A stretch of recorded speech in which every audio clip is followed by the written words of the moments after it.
बिस्मिल्लाहिर्रहमानिर्रहीम, अस्सलामुअलैकुम नाज़रीन एंड वेलकम टू सुनो पाकिस्तान। और इसके साथ साथ जी वेरी हैप्पी गुड मॉर्निंग, नए दिन और नई सुबह और नई उम्मीद के साथ मैं आपकी खिदमत में हाजिर हो चुकी हूँ। मैं हूँ माहम जाहिद और मेरे साथ मौजूद हैं उज़ैर मलिक। सुबह बखैर। उम्मीद करते हैं कि आपका आज का दिन जनाब बड़ा ही बेहतरीन, बड़ा ही ज़बरदस्त गुजरेगा। और सुनो पाकिस्तान में आज हम बात करने जा रहे हैं पाकिस्तान के उस जुर्रतमंदाना फैसले की जिसने ICC के ऐवानों में खलबली मचा दी है। वहीं पर लाहौर की फिजाओं में बसंत की दस्तक और पेशावर से जुड़ी सप्लाई लाइन के चर्चे हैं। आपको दिखाएंगे कि कैसे महंगाई के बावजूद लाहौरियों का बसंत मनाने का शौक पेशावर के बाजारों तक जा पहुंचा है। जी बिल्कुल। और इसके साथ साथ आज बहुत कुछ प्रोग्राम में डिस्कस होने वाला है। जानेंगे कि वज़न कम करने के कुदरती तरीके और क्रैश डाइटिंग के हौलनाक नुकसानात क्या। और इसके साथ साथ आज बाबरकत रात है, शब बारात की फजीलत और तौबा की अहमियत पर सिर हासिल गुफ्तगू करेंगे। FIA के एंटी करप्शन विंग की कार्रवाइयों से लेकर सुर ताल अकेडमी के नन्हे गुलकारों की सुरीली आवाज़ों और मासूम को बचाने के अजीम मिशन पर भी बात करेंगे। तो आपने कहीं नहीं जाना है, जुड़े रहना है सुनो पाकिस्तान के साथ। 2 घंटे बहुत ही इंटरेस्टिंग होने वाला है प्रोग्राम। और नाजरीन, 7 फरवरी से T20 वर्ल्ड कप का मेला सजने वाला है, लेकिन मैदान सजने से पहले ही कैसा पावर प्ले शुरू हो चुका है जिसने आलमी क्रिकेट के ऐवानों में जलजला बर्पा कर दिया है। पाकिस्तान ने भारत के खिलाफ मैच से दस्तबरदारी का ऐलान करके क्रिकेट दुनिया को हिलाकर रख दिया है। इसे BCCI के मुंह पर एक ऐसा तमाचा करार दिया जा रहा है जिसकी कीमत वो 500 करोड़ रुपए से ज्यादा नुकसान की शक्ल में अदा करने वाला है। और इसके साथ साथ पाकिस्तान इस जुर्रतमंदाना फैसले के साथ ही खतरे की घंटियां भी हम देख रहे हैं कि बजना शुरू हो चुकी हैं। ICC ने पाकिस्तान से काबिल कबूल फैसला करने की दरख्वास्त की है, जबकि भारतीय मीडिया पाकिस्तान पर पाबंदियां लगवाने के लिए एड़ी चोटी का बयानिया बना रहा है। सवाल ये है कि क्या ICC पाकिस्तान को भारत के खिलाफ खेलने के लिए राजी कर पाएगा? ब्रॉडकास्टर्स के नुकसान का अजाला कैसे होगा? इन्हीं पेचीदा सवालात और क्रिकेट डिप्लोमेसी के पसे पर्दा हक़ाइक़ को परखने के लिए आज हमारे साथ मौजूद हैं आलमी शोहरत याफ्ता स्पोर्ट्स अजिया का डॉक्टर नुमान नियाज। बहुत शुक्रिया नुमान साहब आपके वक्त का। वेलकम टू सुनो पाकिस्तान। ICC ने पाकिस्तान से काबिल कबूल हल की अपील की है और तवील मुद्दती नताइज बारे भी खबरदार की है। तो क्या वाकई पाकिस्तान को वर्ल्ड कप से बेदखल करने या क्रिकेट फंड्स रोकने की जो कानूनी गुंजाइश है वो ICC के पास मौजूद है? ICC के पास डेफिनेटली गुंजाइश तो मौजूद है, क्योंकि उनका जो ICC कॉन्स्टिट्यूशन है उसका 2.8 और 2.9 उनको कहता है कि जितने भी आपके फाइनेंशियल इम्पैक्ट है उसको बचाने के लिए ICC जो है वो उसका एक मैंडेट में है। फिर आपके जो मेंबर बोर्ड्स होते हैं इन पे भी लागू होता है कि इन्होंने कंप्लाई करना है ICC के साथ, क्योंकि आपने पार्टिसिपेशन जो है एग्रीमेंट साइन किया हुआ है और उसमें भी जो क्लॉज है 11.1 उसके तहत आप पे अगर आप विड्रॉ करते हैं एक मैच से तो वो आप पे प्राइमा फेसी करके तो इम्प्लीकेट कर सकते हैं। फिर ICC का जो पेनल्टीज का क्लॉज 2.1, 2.2 और 4.1 है वो क्लियरली कहता है कि वो आपको पिनलाइज कर सकते हैं, फाइन कर सकते हैं, अगले टूर्नामेंट में शिरकत से मना कर सकते हैं, आपकी ICC की फुल मेंबरशिप सस्पेंड कर सकते हैं। ये तो हो गया उन पावर, लेकिन ये यूज होगी या नहीं होगी? ये एब्सोल्युटली नहीं होगी, ना आज तक पहले यूज हुई है और ना ये यूज होगी। उसका आपको मैं रीजन, यूनाइटेड स्टेट्स एक एसोसिएट मेंबर है, वो सस्पेंडेड है लेकिन वो वर्ल्ड कप भी खेल रहा है, उसको ग्रांट्स भी मिलती हैं। ठीक हो गया जी। उनकी जो मैनेजमेंट थी उसके अगेंस्ट करप्शन चार्जेस थे और उनकी फेलियर्स थे, तो उसकी वजह से सस्पेंड कर दिया था ICC ने, लेकिन स्टिल दे आर पार्टिसिपेटिंग। एक चीज़ ही हो गई। दूसरा, आपको ये चीज़ समझने की ज़रूरत है कि जो पाकिस्तान है वो बेसिकली आपको क्रिकेटिंग फील्ड पे शायद निचले दर्जे की टीम लगे रीसेंट परफॉर्मेंसेस में, और वो शायद ICC की रैंकिंग में 7वें नंबर की टीम है। तो ऐसे नहीं लगता कि उनका कोई कंपैरिजन है जो top teams like Australia, England या भारत। लेकिन ये तो एक साइड है। जब आते हैं इकोनॉमिक पैरामीटर में, देखें आप इकोनॉमिक मैट्रिक्स देखें अगर आईसीसी का, जी। तो उसमें अगर इंडिया स्ट्रॉन्गेस्ट है, बिकॉज वो 70% जो ब्रॉडकास्ट रेवेन्यू है वो इंडिया से जनरेट होता है, और 78% जो टोटल आईसीसी का रेवेन्यू है वो इंडिया से आता है, वो तो हमने मान लिया। लेकिन पाकिस्तान के बगैर ये नामुमकिन है, और पाकिस्तान का फाइनेंशियल मसल जो है वो खुद अपना इतना नहीं होगा, लेकिन उनका जो फाइनेंशियल इम्पैक्ट है आईसीसी फ्रेमवर्क में वो बहुत स्ट्रांग है। कैसे, आपको मैं हैरान करता हूँ। जी जी। एक तो ये है कि ICC champions trophy 2017 Pakistan number 8 की टीम थी और इंडिया नंबर 1 था, दोनों डिफरेंट ग्रुप्स में थे। सही। लेकिन चीखें निकल गई थी ब्रॉडकास्टर्स की, दे वांटेड कि इंडिया पाकिस्तान एक ग्रुप में हो, और फिर वो एक में किया गया, लॉ बेंड करके, रूल्स बेंड करके। अच्छा। और 2 मैचेस हुए 2017 में जो हम चैंपियंस ट्रॉफी जीते थे। उसके बाद से इंश्योर करवाया ब्रॉडकास्टर्स ने कि जब भी आईसीसी का टूर्नामेंट होगा भारत और पाकिस्तान की टीमें एक ग्रुप में होंगी। अच्छा। ठीक हो क्या?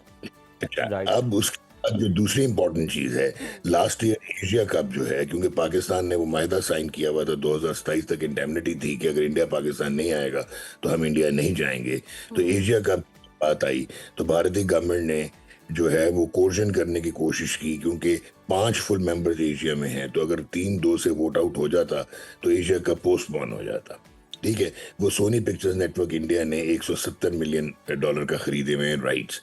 इवेंचुअली क्या हुआ कि भारत जो है वो अटेंड नहीं कर रहा था annual general meeting in Bangladesh, लेकिन और मोहसिन चेयर करते हैं एसीसी को, लेकिन ब्रॉडकास्टर्स ने गवर्नमेंट की धुएं निकलवा दिए, और एवेंचुअली इंडिया ने कहा कि जी हम हाइब्रिड मॉडल कर लेते हैं, कुछ में करते हैं, कुछ हम इंडिया में करेंगे। लेकिन ब्रॉडकास्ट नहीं भाई, इसका भी प्रोडक्शन कॉस्ट हैवी हो जाएगी। तो that tournament not only moved out of India, but Pakistan India के 3 मैचेस हुए।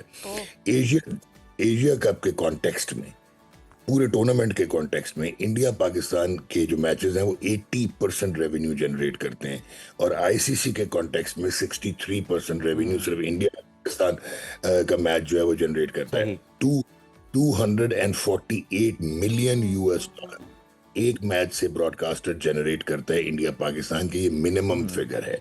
और 10 सेकंड का commercial air time champions trophy 2025 में 10 सेकंड का slot, we are talking about not a minute, 10 second slot जो है दैट वेंट फॉर $45,000 एक India channel पे। ठीक है, और अब जब रेटिंग्स की बात करते हैं व्यूअरशिप की, तो 26 मिलियन जो है वो थे viewers for the ICC champions trophy match between India and Pakistan TV के, और जो है 602 मिलियन वो थे जियो हॉटस्टार, जो उन्होंने 3 बिलियन के डिजिटल राइट्स खरीदे हुए हैं उस पे। तो कहीं से भी कोई ब्रॉडकास्टर ये बर्दाश्त नहीं करेगा। और आपको एक खबर देता हूँ, कल जी जरूर। बजाय कि वो दिल्ली भागते, जय शाह और उनके संजू गुप्ता जो सीईओ हैं, और एक गौरव सक्सेना हैं जो कि डिजिटल प्रॉपर्टीज को हेड करते हैं बीसीसीआई के, वो मुंबई में मौजूद थे, क्योंकि ब्रॉडकास्टर जो हैं, ये जो जियो हॉटस्टार है that is owned by Reliance, and Reliance is owned by Mukesh Ambani, and Mukesh Ambani is the biggest donor of BJP. तो इस वक्त ये फाइनेंशियल मॉडल की जब बात आएगी तो पाकिस्तान के बगैर आईसीसी का फ्रेमवर्क काम नहीं बिल्कुल, करेगा। आईसीसी का फ्रेमवर्क जो है वो बिल्कुल ही नाकारा सा लगेगा पाकिस्तान के बिना। डॉक्टर साहब, आईसीसी की वर्चुअल मीटिंग होने जा रही है, क्या होने वाला है उसके अंदर? क्या पाकिस्तान के खिलाफ किसी सख्त एक्शन की आपको इशारे मिल रहे हैं, या फिर कोई बीच बचाव का कोई दरमियानी रास्ता निकाला जाएगा? होगा क्या? देखें, ये इंडिया ने ना, इंडिया की आप मीडिया पे ना जाएं, वो तो हिस्टोरिकल हैं, बॉलीवुड में रहते हैं, और तो एक एंटी पाकिस्तान सेंटिमेंट को प्रोपागेट करते हैं, एग्जैजरेटेड उनका पेट्रियोटिज्म है। लेकिन जब आप ये जो मीटिंग है ना, इसका मैं आपको बताता हूँ, ये मीटिंग कल होनी थी, लेकिन फिर कुछ सेटलमेंट्स नहीं हो रही थी, अभी ब्रॉडकास्टर्स का वो एक्चुअल डिसीजन भी नहीं आया था, सो इसको वेडनेसडे तक जो है वो बेंड किया गया, ये जो आईसीसी मीटिंग की आप बात कर रहे हैं। और इमरान ख्वाजा जो डिप्टी चेयरमैन रहे हैं आईसीसी के, जो सिंगापुर क्रिकेट के हेड हैं, वो बड़े एक नफीस इंसान है, उनको कहा गया है कि सारे मेंबर बोर्ड्स को परसुएड करें कि वो पाकिस्तान को कन्विंस करे to play the match against India. तो ये नेगोशिएटिंग टेबल पे बात आएगी, और नेगोशिएशन पॉइंट्स आपके क्या हैं वो अभी तक नहीं पता। अभी तो पाकिस्तान ने ऑफिशियली कन्वे भी नहीं किया आईसीसी को कि हम ये मैच नहीं खेल रहे, नंबर वन। नंबर टू, अगर आप आईसीसी की प्रेस रिलीज देखें, जो कि एक अनप्रेसिडेंटेड डिसीजन था कि आईसीसी कभी भी इतने हेस्ट में, उन्होंने विद इन 3 आवर्स रात के 10 बजे संडे के दिन एक प्रेस रिलीज प्रेस की जिसमें ऊपर थ्रेटन किया। जी। और थ्रेटन कि आपको कहा कि आप सिलेक्टिव पार्टिसिपेशन नहीं कर सकते।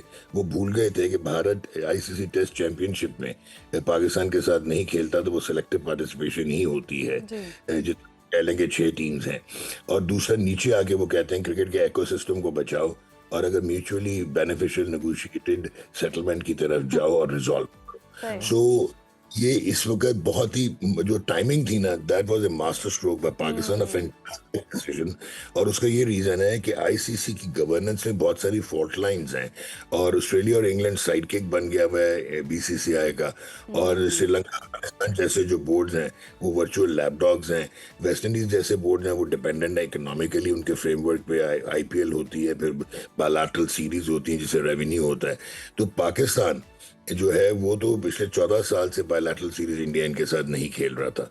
जब इंतहा को आपने पॉलिटिक्स को इंडिया लेके आया है, जो आपने देखा, no handshake, not receiving the trophy, bringing the national game into disrepute, उनकी वायलेशंस पे तो उनको कुछ नहीं हुआ। So at the end of the settlement की तरफ जाएगा और कोई नुमान बड़ी साहब, नहीं। बिल्कुल दुरुस्त फरमाया आपने कि खेल को सियासत का तो भारत बना रहा था और जिस तरह की सारी सूरत हाल बनी है और माशाल्लाह फिंगर टिप्स पर आपने अदाद-ओ-शुमार भी याद किए हुए हैं और हमें बारहा आप याद भी करवाते रहते हैं कि कितना बड़ा लॉस हो सकता है और ये सारी इनकी म्यूचुअल बेनिफिट्स हैं जो ये लॉस में जाएंगे अगर ऐसा नहीं होगा।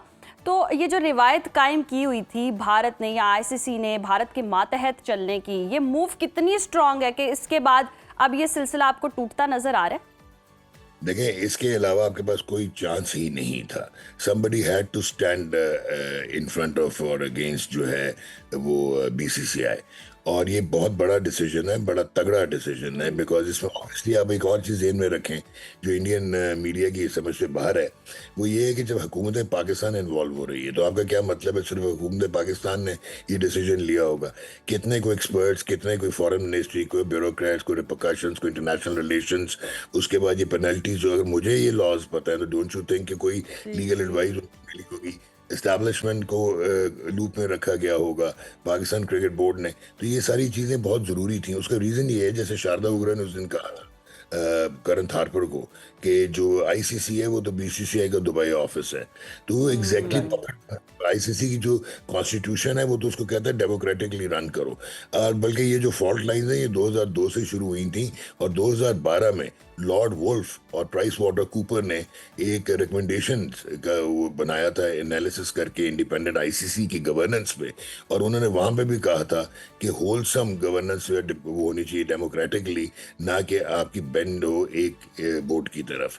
तो ये आइडेंटिफाई तो 2012 में हुआ था कि बीसीसीआई जो है वो स्लोली एंड स्टेडली वो जो है वो कंट्रोल करता गया क्रिकेट को। तब आपकी सिचुएशन प्री 10th में डिफरेंट थी, आपके प्रीवियस बोर्ड चेयरमैन की पोजीशनिंग डिफरेंट थी। ये बोर्ड चेयरमैन आपके बहुत स्ट्रांग हैं, फेडरल मिनिस्टर इंटीरियर हैं, इनका माइंडसेट और है, टिट फॉर टैट वाले हैं, प्रोग्रेसिव हैं।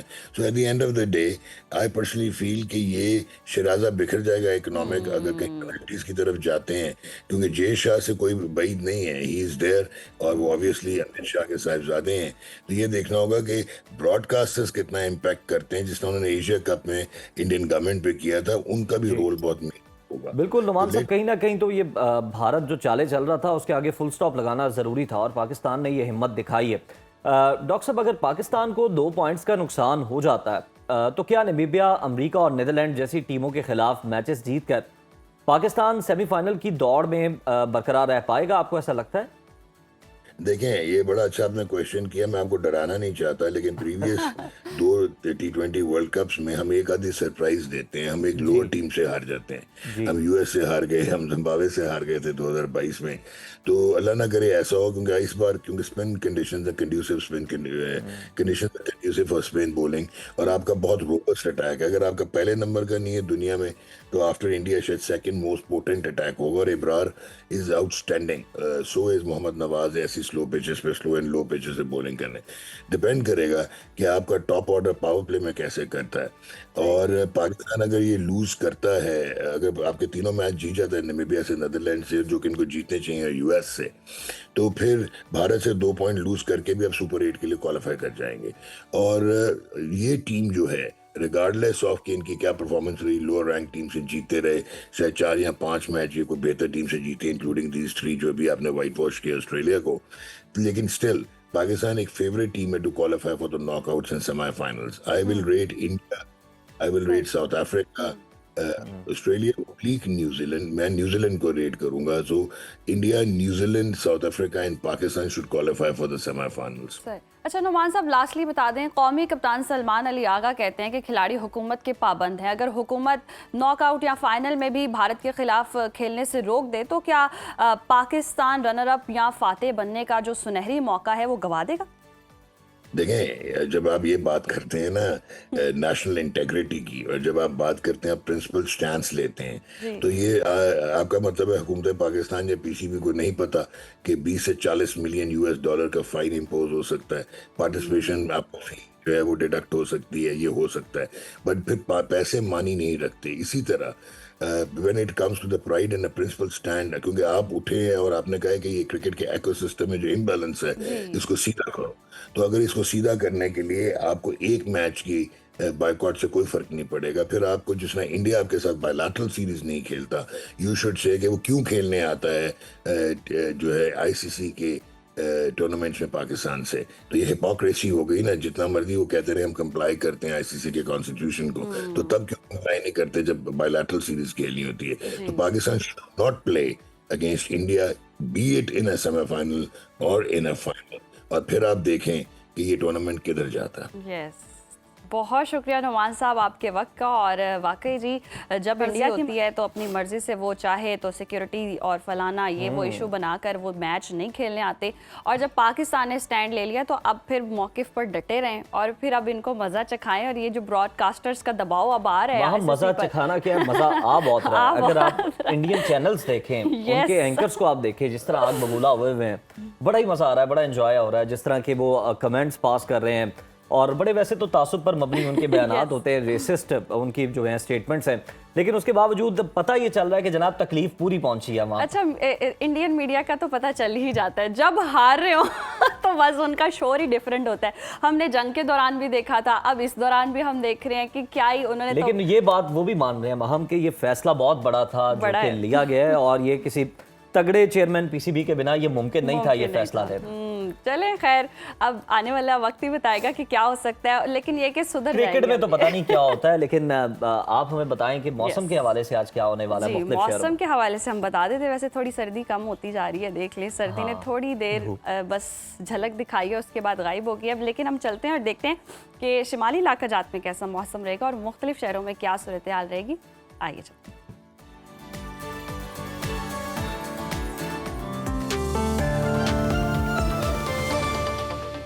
नाज़रीन, मुल्क के बेशतर इलाकों में मौसम सर्द और खुश्क रहेगा, ताहम बालाई खैबर पख्तूनख्वा, गिलगित बल्तिस्तान और कश्मीर में अक्सर मकामात पर हल्की बारिश और पहाड़ों पर हल्की बर्फबारी का इम्कान है। मुख्तलिफ शहरों में मौसम की क्या सूरत हाल है, आइए जानते हैं। और सबसे पहले बात करेंगे बुलंदो बाला पहाड़ों की सरजमीन गिलगित बल्तिस्तान की, जहां मौसम शदीद सर्द और मतला अब्र आलूद रहेगा। गिलगित का टेम्परेचर देख लेते हैं, यहाँ पर ज़्यादा से ज़्यादा दर्जा हरारत है 5 और कम से कम -4 डिग्री तक गिरने का इम्कान है, जबकि स्कर्दो में ज़्यादा से ज़्यादा टेम्परेचर है -1 और कम से कम -9 डिग्री तक गिरने की तवक्को है।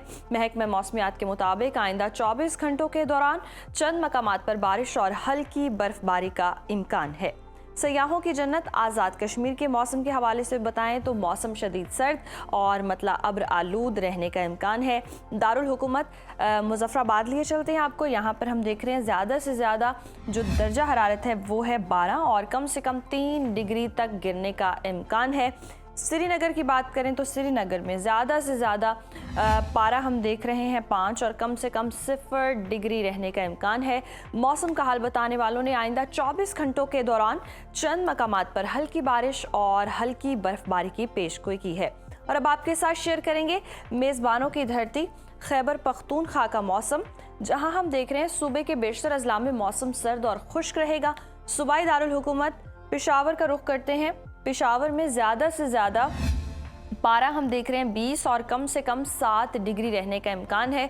सवात की बात करें, जिसे पाकिस्तान का स्विट्ज़रलैंड कहते हैं, यहाँ पर ज़्यादा से ज़्यादा टेम्परेचर है 4 और कम से कम -3 डिग्री तक गिरने की तवक्को है। जबकि आइंदा 24 घंटों के दौरान चित्राल, दीर और गिरदोनवा में चंद मकामात पर हल्की बारिश और हल्की बर्फबारी का इम्कान है।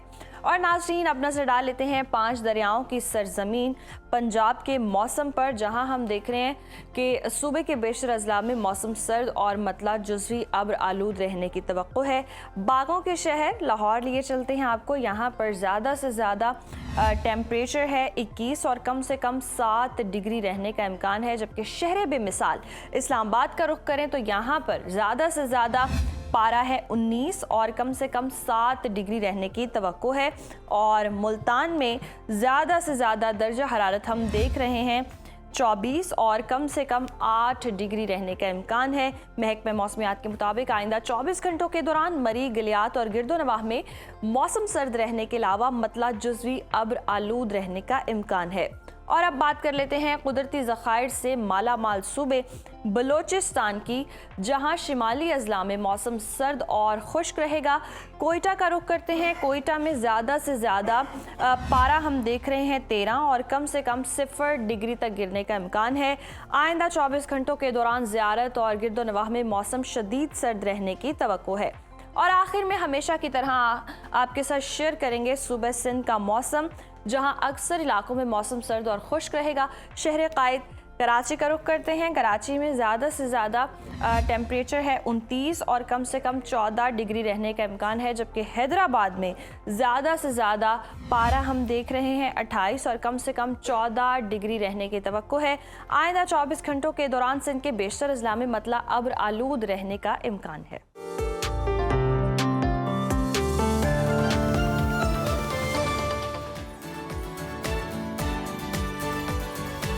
मौसम की सूरत हाल आपने जान ली। कुछ और भी मौज़ूआत पर बात करेंगे, लेकिन एक ब्रेक शामिल करते हैं। देखते रहिए सुनो पाकिस्तान। एक बार फिर से प्रोग्राम में आपको खुशामदीद कहते हैं। और नाजरीन, तैयारियां बता रही हैं कि वाकई आवाम को बसंत का कितनी शिद्दत से इंतज़ार था। और लाहौर में जहां कहीं भी बसंत के सामान की फ़रोख्त हो रही है, दिल धरने को जगह नहीं है।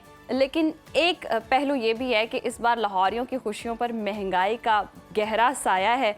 लाहौर के मकामी मार्केट में डोर और पतंगों की कीमतें आसमान से बातें करी हैं। आसमान पे गुड्डी क्या उड़ेगी, कीमतें बहुत महंगी आसमान तक पहुंची हुई हैं। और बिना डोर के पहुंच गई हैं। और यही वजह है कि अब शौकीन हजरात ने लाहौर के बजाय मुतबादिल रास्ते तलाश करना शुरू कर दी हैं। और लाहौरी जो है वो पेशावर का रुख कर रहे हैं। तो जनाब, फूलों के शहर पेशावर में तो आपको बता ही दें कि वहाँ पर भी पतंगे जो हैं वो फ़रोख्त हो रही हैं धड़ाधड़। और पतंग और डोर की मांग बढ़ते ही पेशावर की मार्केटों में गैर मामूली हलचल भी देखने को मिल रही है। लाहौर की निस्बत यहाँ पर बताया जाता है कि जो बसंत का सामान है वो तकरीबन निस्बतन 30 से 40% कम कीमत पर दस्तयाब है। और यही वजह है कि यहाँ के कारीगर दिन रात एक करके लाहौर की मांग पूरी करने की कोशिश कर रहे हैं, ताकि बसंत पर आसमान खाली न रहे। तो लाहौर की पहले सूरत हाल देख लेते हैं। इमरान भट्टी, उन्होंने कुछ लोगों से गुफ्तगू की और जानने की कोशिश की कि मार्केट की क्या सूरत हाल है, और उनके पास चलते हैं। जी इमरान, बताइएगा लाहौर की मार्केट्स में क्या सूरत हाल देख रहे हैं, कितनी कीमतें हैं और आवाम क्या शिकवा कर रहे हैं? ये बिल्कुल बसंत की तैयारियां जारी हैं। पतंगे और डोर जो है वो मार्केट में दस्तयाब हो चुकी है, ताहम उनकी कीमतें इतनी ज़्यादा है कि शहरी जो है वो कीमतें सुनकर परेशान हो जाते हैं। लेकिन आपको एक दफ़ा मनाजिर दिखा देते हैं कि इस वक्त बाज़ार के क्या मनाजिर हैं। मोची गेट बाज़ार है और शॉप्स के ऊपर आप देख सकते हैं कि किस तरह पतंगे ख़रीदने वाले, डोरें ख़रीदने वाले जो हैं, गुड्डी उड़ाने वाले अफराद जो यहाँ पर पहुँचे हुए हैं और मार्केट में कोशिश कर रहे हैं कि उन्हें पतंग मिल जाए, डोर मिल जाए। कितने पीसों का रेट है इसका? ये भाईजान 12,000 रुपये का 2 पीस। रुपये का 2 पीस का। इतनी महंगाई की वजह क्या है? ये यहाँ नहीं बन रहे, ये पेशावर से आ रहे हैं। पेशावर से आ रहे हैं जी। और यहाँ इसकी महंगे होने की रीज़न ही यही है। गवर्नमेंट हमें टाइम देती है मैन्युफैक्चरिंग के लिए। मैन्युफैक्चरर को 5-6 माह का टाइम मिलता है। इसकी कीमत आधी भी नहीं होनी थी, ये आधी से भी कम हो जाना था। अब यहाँ पे मार्केट में आप लोगों के पास अवेलेबल नहीं माल था, इस वजह से पेशावर से जी, क्योंकि यहाँ पे तैयारी का टाइम ही नहीं मिला। 20-21 दिन का तो टाइम दिया उन्होंने, इसको सूखने में हाल ही 1 महीना लग जाता है। तो उनके पास माल ये रेडी थे KPK में, तो उन्होंने पूरा फ़ायदा उठाया इसका। जब ये इजाज़त नहीं मिली थी पेशावर से माल मंगाने की, उस वक्त की कीमत में अब जब इजाज़त मिलने का बाद पेशावर की मार्केट की कीमत में फ़र्क पड़ा है? जी बहुत डबल से ज़्यादा फ़र्क पड़ गया। उन्होंने भी कीमतें बढ़ा दी, उन्होंने डबल से भी ज़्यादा कीमतें कर दी हैं अपनी। तो इस वजह से फिर पेशावर से जो माल आ रहा है वो महंगा आ रहा है। इसी यही रीज़न है महंगा होने का।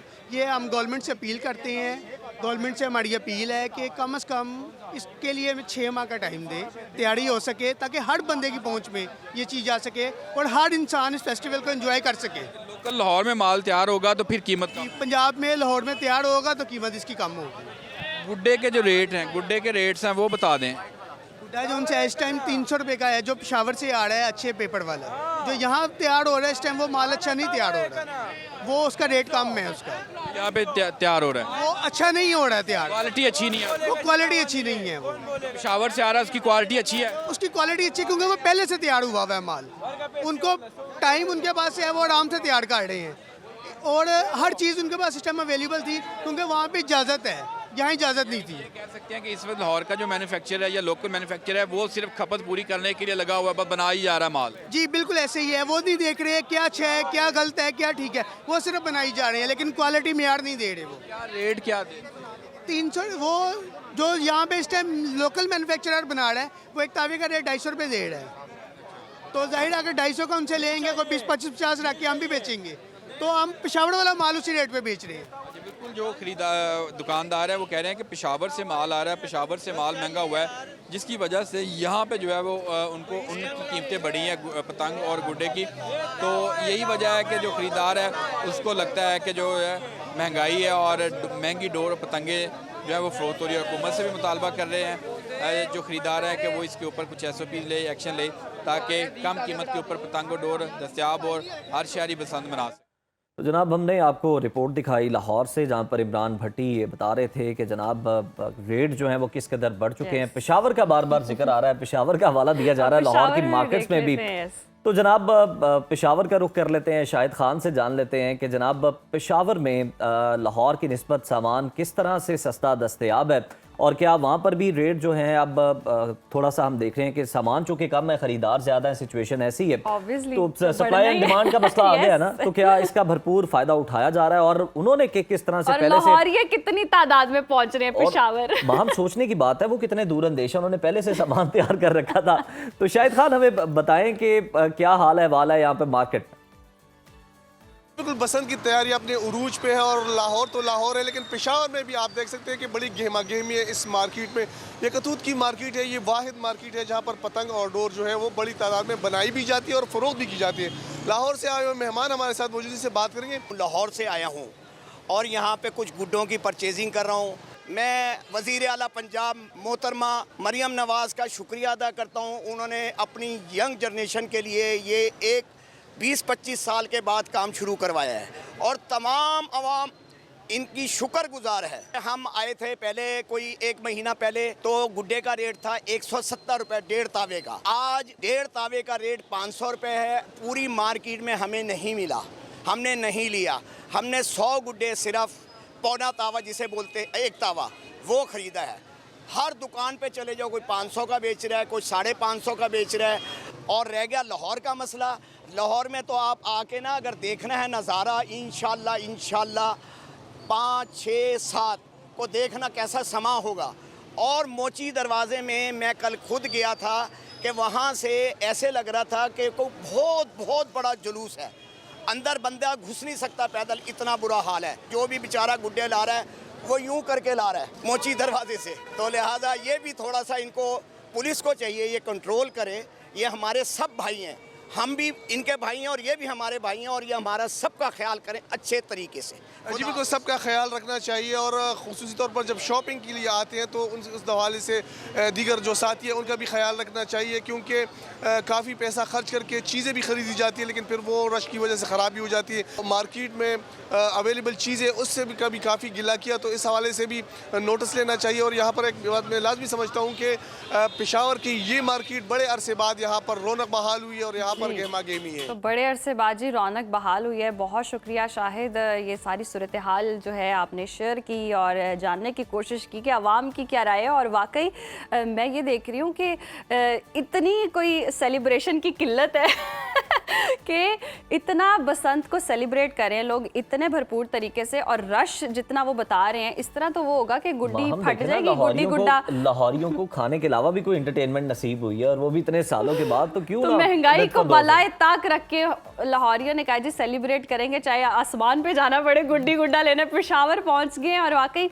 सामान बहुत ज्यादा महंगा है। वी होप कि 1-2 दिन तक सस्ता हो जाए, किसी ने अगर थोड़ा सामान खरीदना है तो उसे तो पेशावर जाना जो है ना वो सूट नहीं करता। सूट नहीं करता। अगर तो आपने कोई बड़ी गाड़ी लेके जानी है और वो भर के लेके आनी है ना, तो और फिर दोबारा लाहौर में आके सेल करनी है, नहीं, फिर वो अपने लिए देखे ना, आपने उड़ाना है, बंदोबस्त करना है, दोस्तों को इनवाइट किया हो कोई छत पे, लेकिन 30 से ज्यादा लोग होंगे तो फिर मसला होगा। तो जश्न की तैयारी आप अगर कर रहे हैं तो फिर आप सोच लें, कैलकुलेट कर लें, पेशावर जाना है, लाहौर से सामान लेना है, या फिर एक पिन्ने पे गुजारा कर सारी आज आप महंगी चीजों की बातें कर रही हैं। मैं एक और महंगी चीज बता देती हूँ। आलमी मार्केट से एक ऐसी खबर आ रही है जिसने बड़े बड़े सरमायाकारों और मुआशी माहिरीन के होश उड़ा दिए हैं। सोना, जिसे दुनिया की महफूज तरीन सरमायाकारी समझा जाता है, अपनी तारीख के बदतरीन क्रैश का शिकार हो गया है। बैनुल अक़वामी मार्केट में सोने की फ़ी ऑन्स कीमत में तकरीबन 10% की गैर मामूली गिरावट देखी गई है, जहां ट्रेडिंग के दौरान सोना $458 की बड़ी कमी के बाद $4,435 की सतह पर आ गया। और अगर हम गुज़श्ता चंद दिनों का मजमूई जायज़ा लें तो आलमी मंडी में सोना $1,000 फी ऑन्स तक सस्ता हो चुका है।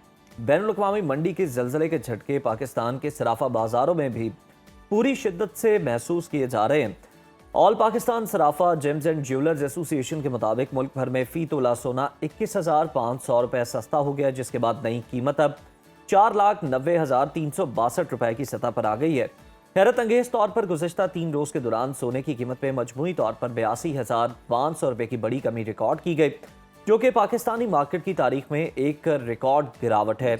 वो सोना जो चंद दिन पहले 6.25 लाख की हद रहा था, अब तेजी से नीचे की जानिब आ रहा है। और मौशी पंडित ये कह रहे हैं कि जनाब आलमी सूरत हाल के पेश नज़र अभी कीमतों में मजीद उतार चढ़ाव मुतवक्के है। तो समझ नहीं आ रही कि कीमतें ऊपर जानी है या नीचे आनी। अभी बस खरीद लें, अभी कीमतें नीचे गई है ना, बाद की सूरत हाल बाद में देखेंगे। जिन्होंने अगर वाकई इन्वेस्टमेंट करनी है ना, उनके लिए तो गोल्डन चांस है, और जिन्होंने अपनी बेटियों के लिए ख़रीदना है या जिन्होंने शौक के लिए ख़रीदना है वो भी इस वक्त ख़रीद सकते हैं।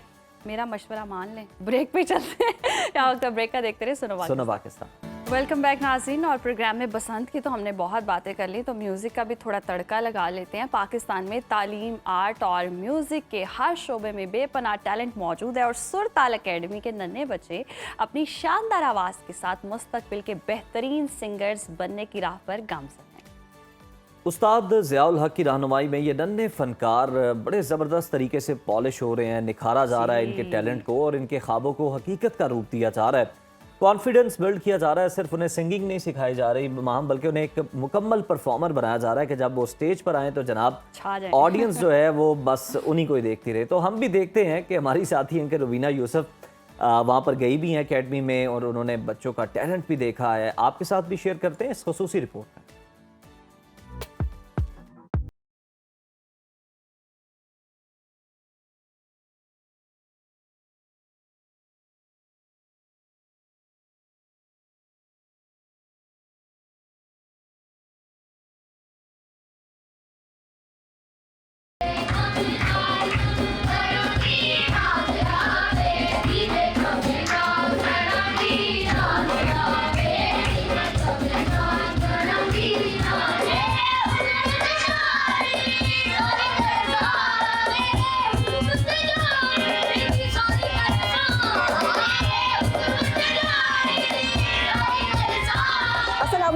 मैं इस वक्त मौजूद हूँ सुरताल म्यूज़िक एकेडमी में, और यहाँ पर बहुत ही छोटे छोटे बच्चे सिंगिंग सीख रहे हैं और बहुत ही पोटेंशियल है उनमें, और उनके उस्ताद ज़ियाउल हक हमारे साथ मौजूद हैं, उनसे बात करते हैं। अस्सलाम वालेकुम।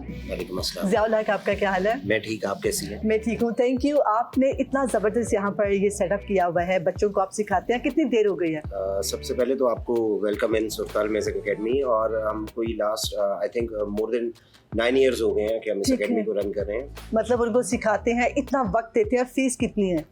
हम इन बच्चों को फ्री ऑफ कॉस्ट सिखा रहे हैं और ये बच्चे इतने टैलेंटेड हैं कि ये डिजर्व करते हैं। ओके, तो आप किस तरह से बच्चों को सिलेक्ट करते हैं, मतलब क्या है हमारे पास क्राइटेरिया? मोस्टली बच्चे हमारे पास आते हैं क्लासेस लेने के लिए और पुराने बच्चे भी सीख रहे होते हैं, फिर नए बच्चे भी आते हैं और वो हम उनका ऑडिशन लेते हैं और फिर उनको हम क्लासेस। अच्छा, कोई भी बच्चा म्यूजिक सीख सकता है या बाकी कुछ होता है, कोई भी बोर्ड विद किड्स हर के बच्चा साथ? नहीं सीख सकता, जिसमें अल्लाह ने ये सलाहियत रखी हो, अल्लाह ने उसका आवाज़ अच्छी रखी हो, वही सीख सकता है। जो होती है आवाज़, ये आपको लगता है ब्लेस्ड है या खुद भी बना सकते हैं? जो 80% तो यही है कि आवाज़ ब्लेस्ड होती है। ओके। और कुछ गले ऐसे होते हैं जो अल्लाह ने बनाए होते हैं और कुछ गले इंसान ने खुद मेहनत करके तैयार करना है। ठीक है, मतलब आप लोगों को देख लेते हैं कि ये गला हाँ, हम इस पे मेहनत कर सकते बिल्कुल। हैं। कितना वक्त देते हैं आप बच्चों को? 2 to 3 आवर्स ये बच्चे डेली प्रैक्टिस करते हैं। ठीक है, और आपकी क्या है यहाँ पर वक्त, क्या है, कितने बजे से लेकर हमारी कितने बजे तक आते हैं?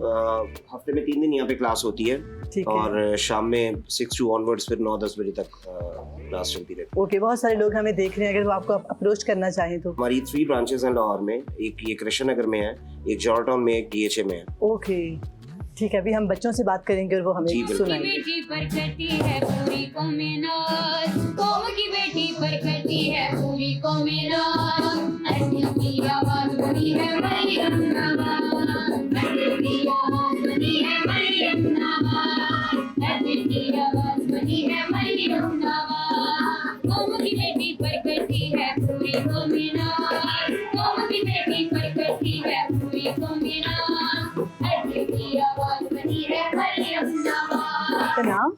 नायाब हैदर। अच्छा, मुझे बताइएगा कितनी देर से आते हैं आप यहाँ पर इस अकेडमी 1 में? ईयर हो गया यहाँ पे आते हुए। ओके, 1 ईयर हो गया है। कितना प्रैक्टिस करते हैं आप? मैं तकरीबन दिन में 4-5 घंटे रियाज करती हूँ। वैसे बेसिकली सिंगिंग करनी है आपने बड़े होकर या क्या?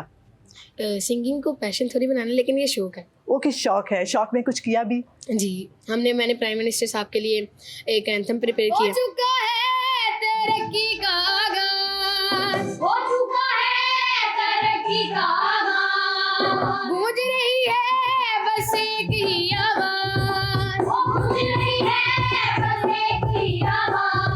वज़ीरे आज़म अपना है मियां शहबाज, वज़ीरे आज़म अपना है मियां शहबाज, वज़ीरे आज़म अपना है मियां शहबाज, वज़ीरे आज़म अपना है मियां शहबाज। ये पूरी कौम का मान है, सब कहते ये ऐलान है, ये शेरे पाकिस्तान है, ये शेरे पाकिस्तान है। आपका नाम? मेरा नाम मोहम्मद दाऊद है। मोहम्मद दाऊद। कितनी देर होगी यहाँ पर आते हुए? 2 years। 2 years। आप कौन सी क्लास में पढ़ते हैं? 6। क्या सुनाएंगे आज आप हमें? आज उनके अंदाज़ करम सुनाएंगे।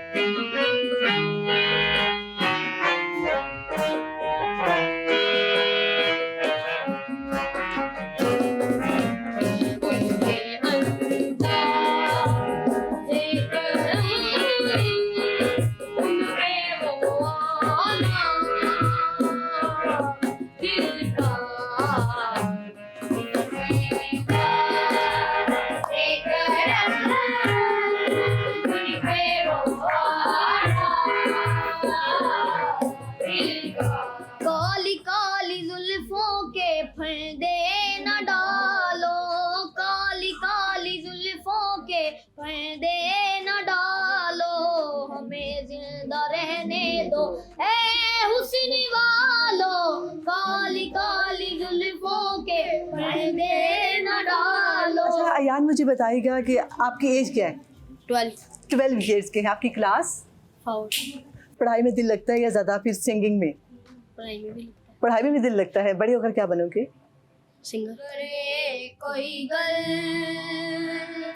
वफावादी, करे कोई गल वफावादी,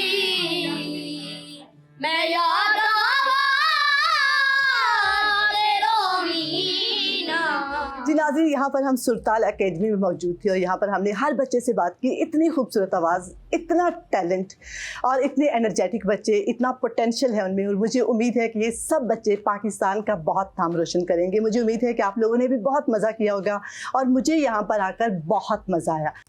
तो जनाब, आपने देखा कि नन्हे फनकार किस तरह से बड़ा काम कर रहे हैं वहाँ Yes, पर और सुरीले। सिखाया भी नहीं जा रहा है। बहुत जितना भी अप्रिशिएट किया जाए कम है और हम भी सराहते हैं। अब आगे बढ़ते हैं जनाब, आपको बताते हैं कि दुनिया भर में 1 से 7 फरवरी तक वर्ल्ड इंटरफेथ हार्मनी वीक मनाया जा रहा है। इस दिन के मनाने का मकसद पूरी दुनिया को अमन, मोहब्बत और आबादारी की लड़ी में पिरोने का पैगाम देना है। इस खूबसूरत सफ़र का आगाज़ 2010 में उर्दन के शाह अब्दुल्ला दोयम की तजवीज़ पर हुआ, जिसे अक़वाम मुत्तहिदा ने मुतफ़िक़ा तौर पर तस्लीम किया। मकसद वाज़ेह है कि इंसान के दरमियान दीवारें नहीं बल्कि मुकालमे के पुल तामीर किए जाएँ ताकि नफ़रतों के साए छट सके और नौजवान नस्ल इंतहा पसंदी की बजाय कबूलियत के कल्चर को अपनाए।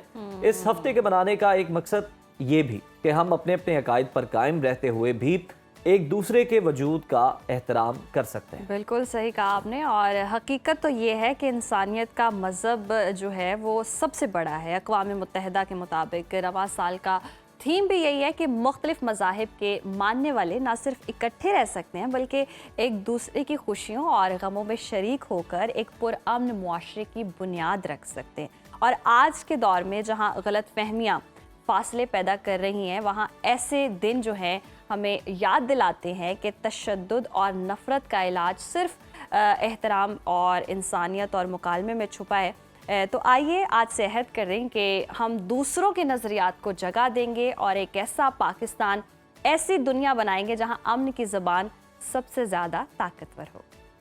बिल्कुल जी, करना चाहिए हमें भी, और पुल का किरदार अदा करने की ज़रूरत है। बहुत ही ज़बरदस्त बात। अच्छा जी, एक और ख़बर है जो शेयर कर लेते हैं। लॉस एंजलिस में हॉलीवुड की ब्लॉकबस्टर अदाकारा मार्गोट रॉबी जब अपनी नई फिल्म ऑथरिंग हाइट्स के जो है वेथरिंग हाइट्स के प्रीमियर के लिए गई तो दुनिया की नज़रें उनके गले में एक नायाब हार पर थम गईं। ये कोई आम जेवर नहीं बल्कि मुग़ल तारीख़ का वो गुमशुदा बाब है जिसे ताज महल डायमंड कहा जाता है, और दिल की शक्ल का ये बेशकीमती हीरा है जिसे जेड और सोने में पिरोया गया और कभी मुग़ल मलिका नूरजहाँ की मलकियत था, और उस पर जी फ़ारसी में लिखा हुआ था कि मोहब्बत हमेशा कायम रहती है। और ये हार सिर्फ एक जेवर नहीं बल्कि मुग़ल फ़न जमालियात का वो नायाब नमूना है जो वक्त के साथ साथ हमने देखा कि थिएटरों से होता हुआ कार्टियर के डिज़ाइनर हाउस और फिर हॉलीवुड लेजेंड एलिज़ाबेथ टेलर तक पहुंचा, और फिर मार्गोट रॉबी का इसे पहनना जहां फैशन की दुनिया में एक बड़ा धमाका है, वहीं ये इस कदीम विरसे की याद दहानी भी कराता है जो आज भी अपनी चमक से दुनिया को मशहूर कर रहा है। बिल्कुल जी, और जहां पर वोग मैगजीन ने मार्गोट रॉबी के इस इंतखाब की तारीफ़ें की, वहीं पर सोशल मीडिया और इल्मी हलकों में नौआबादियाती विरसे की वापसी की बहस दोबारा जिंदा हो गई है।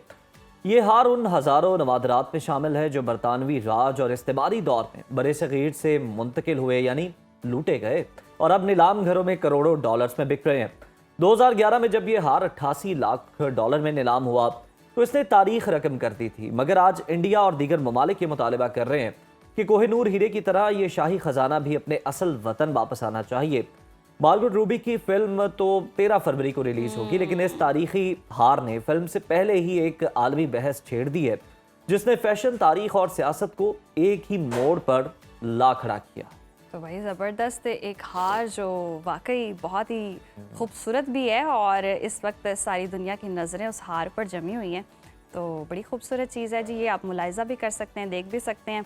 बहुत ही ज़बरदस्त और ख़ूबसूरत सा हार है उज़ैर, सबके पास हो तो क्या ही बात। ये नायाब है, ये अब चाह के भी नहीं इसको बनाया जा सकता। ब्रेक शामिल करते हैं प्रोग्राम में, जी देखते रहेंगे पाकिस्तान।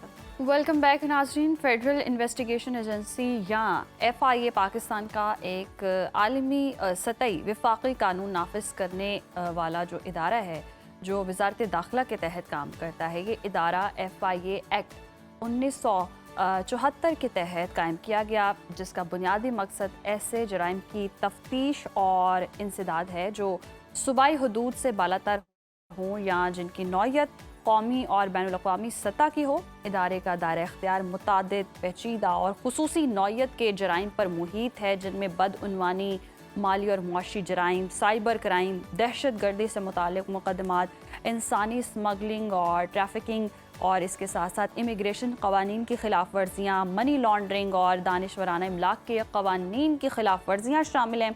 FIA मुख्तलिफ खुसूसी विंग्स के ज़रिए अपनी ज़िम्मेदारियाँ अंजाम देती है, जिनमें anti corruption wing, economic crime wing और cyber crime wing counter terrorism wing, immigration wing और इसके साथ साथ एंटी ह्यूमन ट्रैफिकिंग और स्मगलिंग विंग और इंटरपोल विंग भी शामिल है।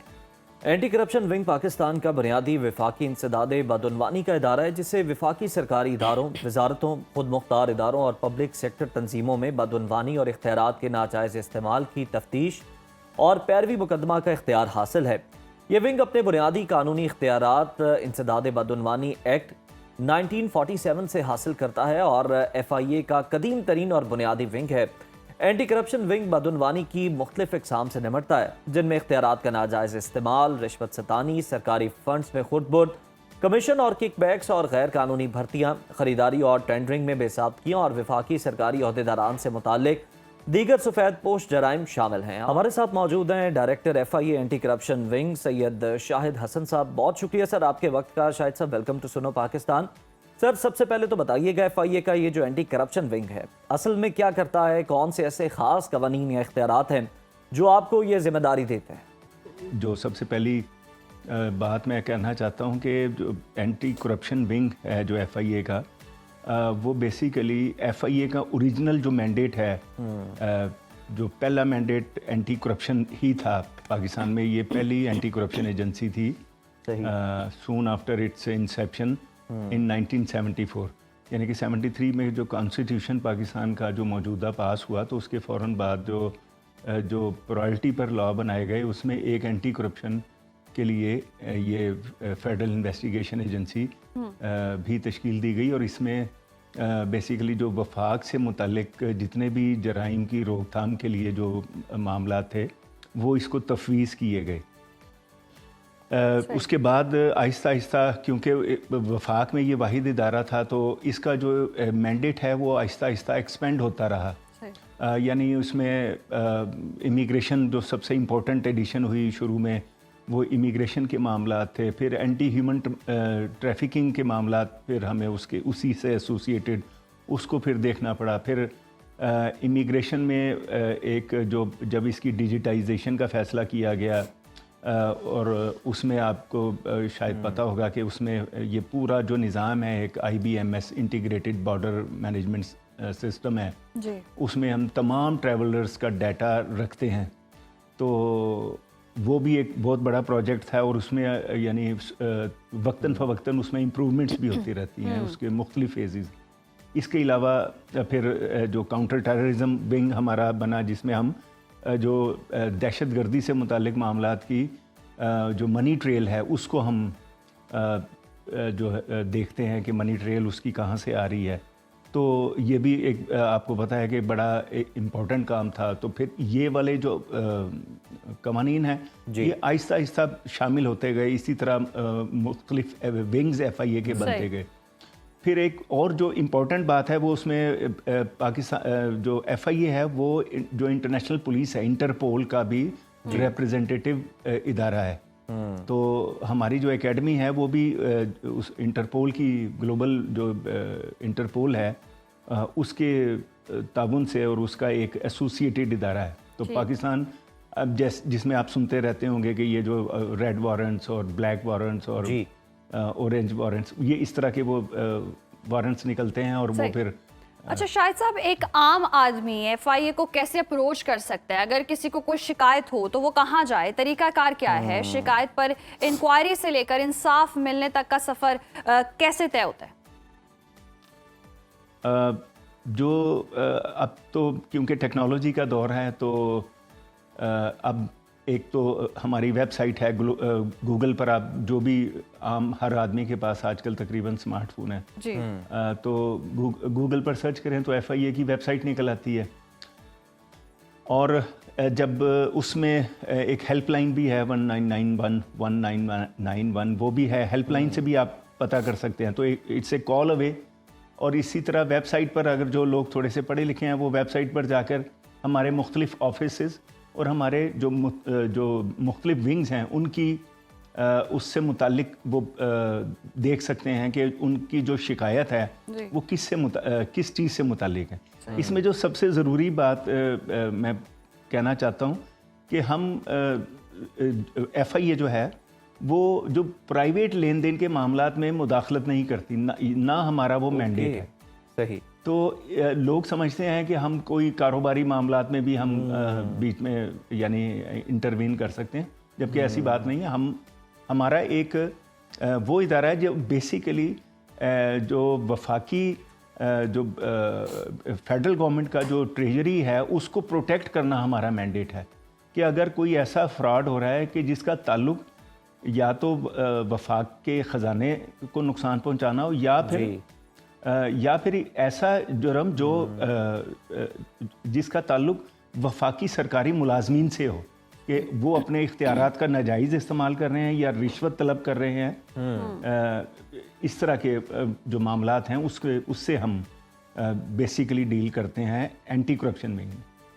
ठीक है, शायद साहब इस हवाले से बताइएगा कि जो आपने बात की कि हम खुद एहतसाबी पर यकीन रखते हैं, तो कोई कार्रवाइयाँ जो की गई हों अमले से मुतालिक शिकायत के बाद, वो अगर आप हमारे साथ शेयर करना चाहें तो ज़रूर शेयर कीजिए। जी, इसके लिए जो बड़ा एक अहम इक़दाम अभी रिसेंटली उठाया गया है वो है establishment of internal accountability mechanism. हम पहले इंटरनल अकाउंटेबिलिटी मौजूद थी, जो खुद एहतसाबी का निज़ाम FIA में मौजूद तो था, लेकिन उसके लिए अभी रिसेंटली एक सेपरेट डायरेक्टोरेट बनाया गया है। सही। और उसके से मुतालिक जो SOPs हैं उसको रिवाइज़ किया गया है, और ताकि जो करप्शन की जो शिकायत हैं उसको सख्ती से निपटा जाए। और पिछले कुछ अरसे में आपने देखा होगा कि बहुत ज़्यादा कार्रवाइयाँ की गई हैं। हमारे तकरीबन 200 से ज़ायद मुलाजमीन के ख़िलाफ़ बड़े सख्त इक़दाम किए गए हैं शिकायत पर। अच्छा शाहिद साहब, कहीं ना कहीं एक माइंडसेट है कि FIA जो है वो सिर्फ करप्शन तक महदूद है, इस तरह के मामलात देखता है। तो कौन कौन से विंग्स हैं, किस तरह से काम करते हैं और कितने मुख्तलिफ हैं एक दूसरे से? जी, जो मैंने आपको बताया कि जो इसमें हमारा जो सबसे जो पब्लिक डीलिंग से मुतालिक एक जो विंग है वो तो इमिग्रेशन है। आप जब भी मुल्क से बाहर जाते हैं या मुल्क से बाहर आते हैं तो उसमें जो सफरी दस्तावेज़ात की जो चेकिंग है, यानी ट्रैवल डॉक्यूमेंट्स को जो चेक किया जाता है, that is done by immigration, that is the responsibility of immigration wing of FIA। और उसमें जाहिर है कि पाकिस्तान में आपको पता है इंटरनेशनली हम कई ये कुछ ऐसी कमिटमेंट्स होती हैं, और ये जो ट्रैवल है, इंटरनेशनल ट्रैवल इटसेल्फ एक बड़ा इम्पोर्टेंट है, क्योंकि इसमें हमारे पूरी इमेज पाकिस्तान का वो स्टेक पर होता है।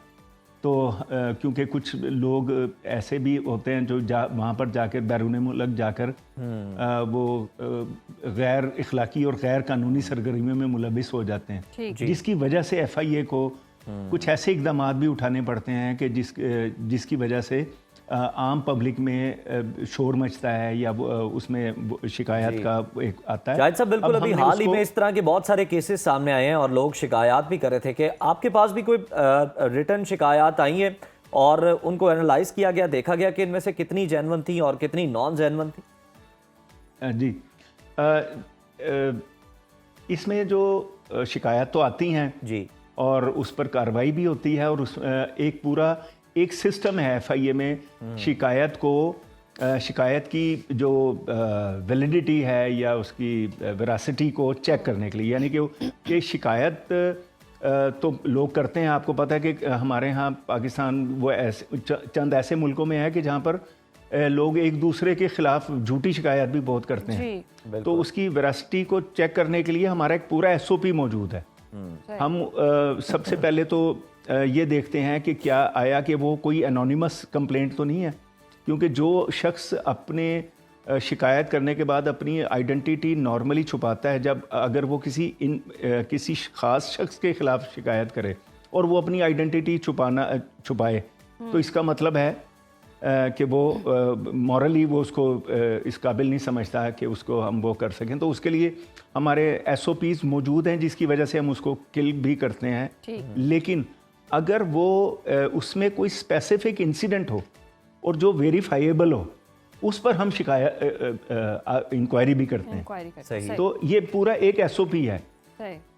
तो इस पर काफ़ी कार्रवाइयाँ होती हैं, लेकिन नॉर्मली कुछ अरसे से क्योंकि ह्यूमन ट्रैफिकिंग के मामलात क्योंकि बढ़ चुके थे, तो उसकी वजह से हमें अपने SOPs को सख्त करना पड़ा है।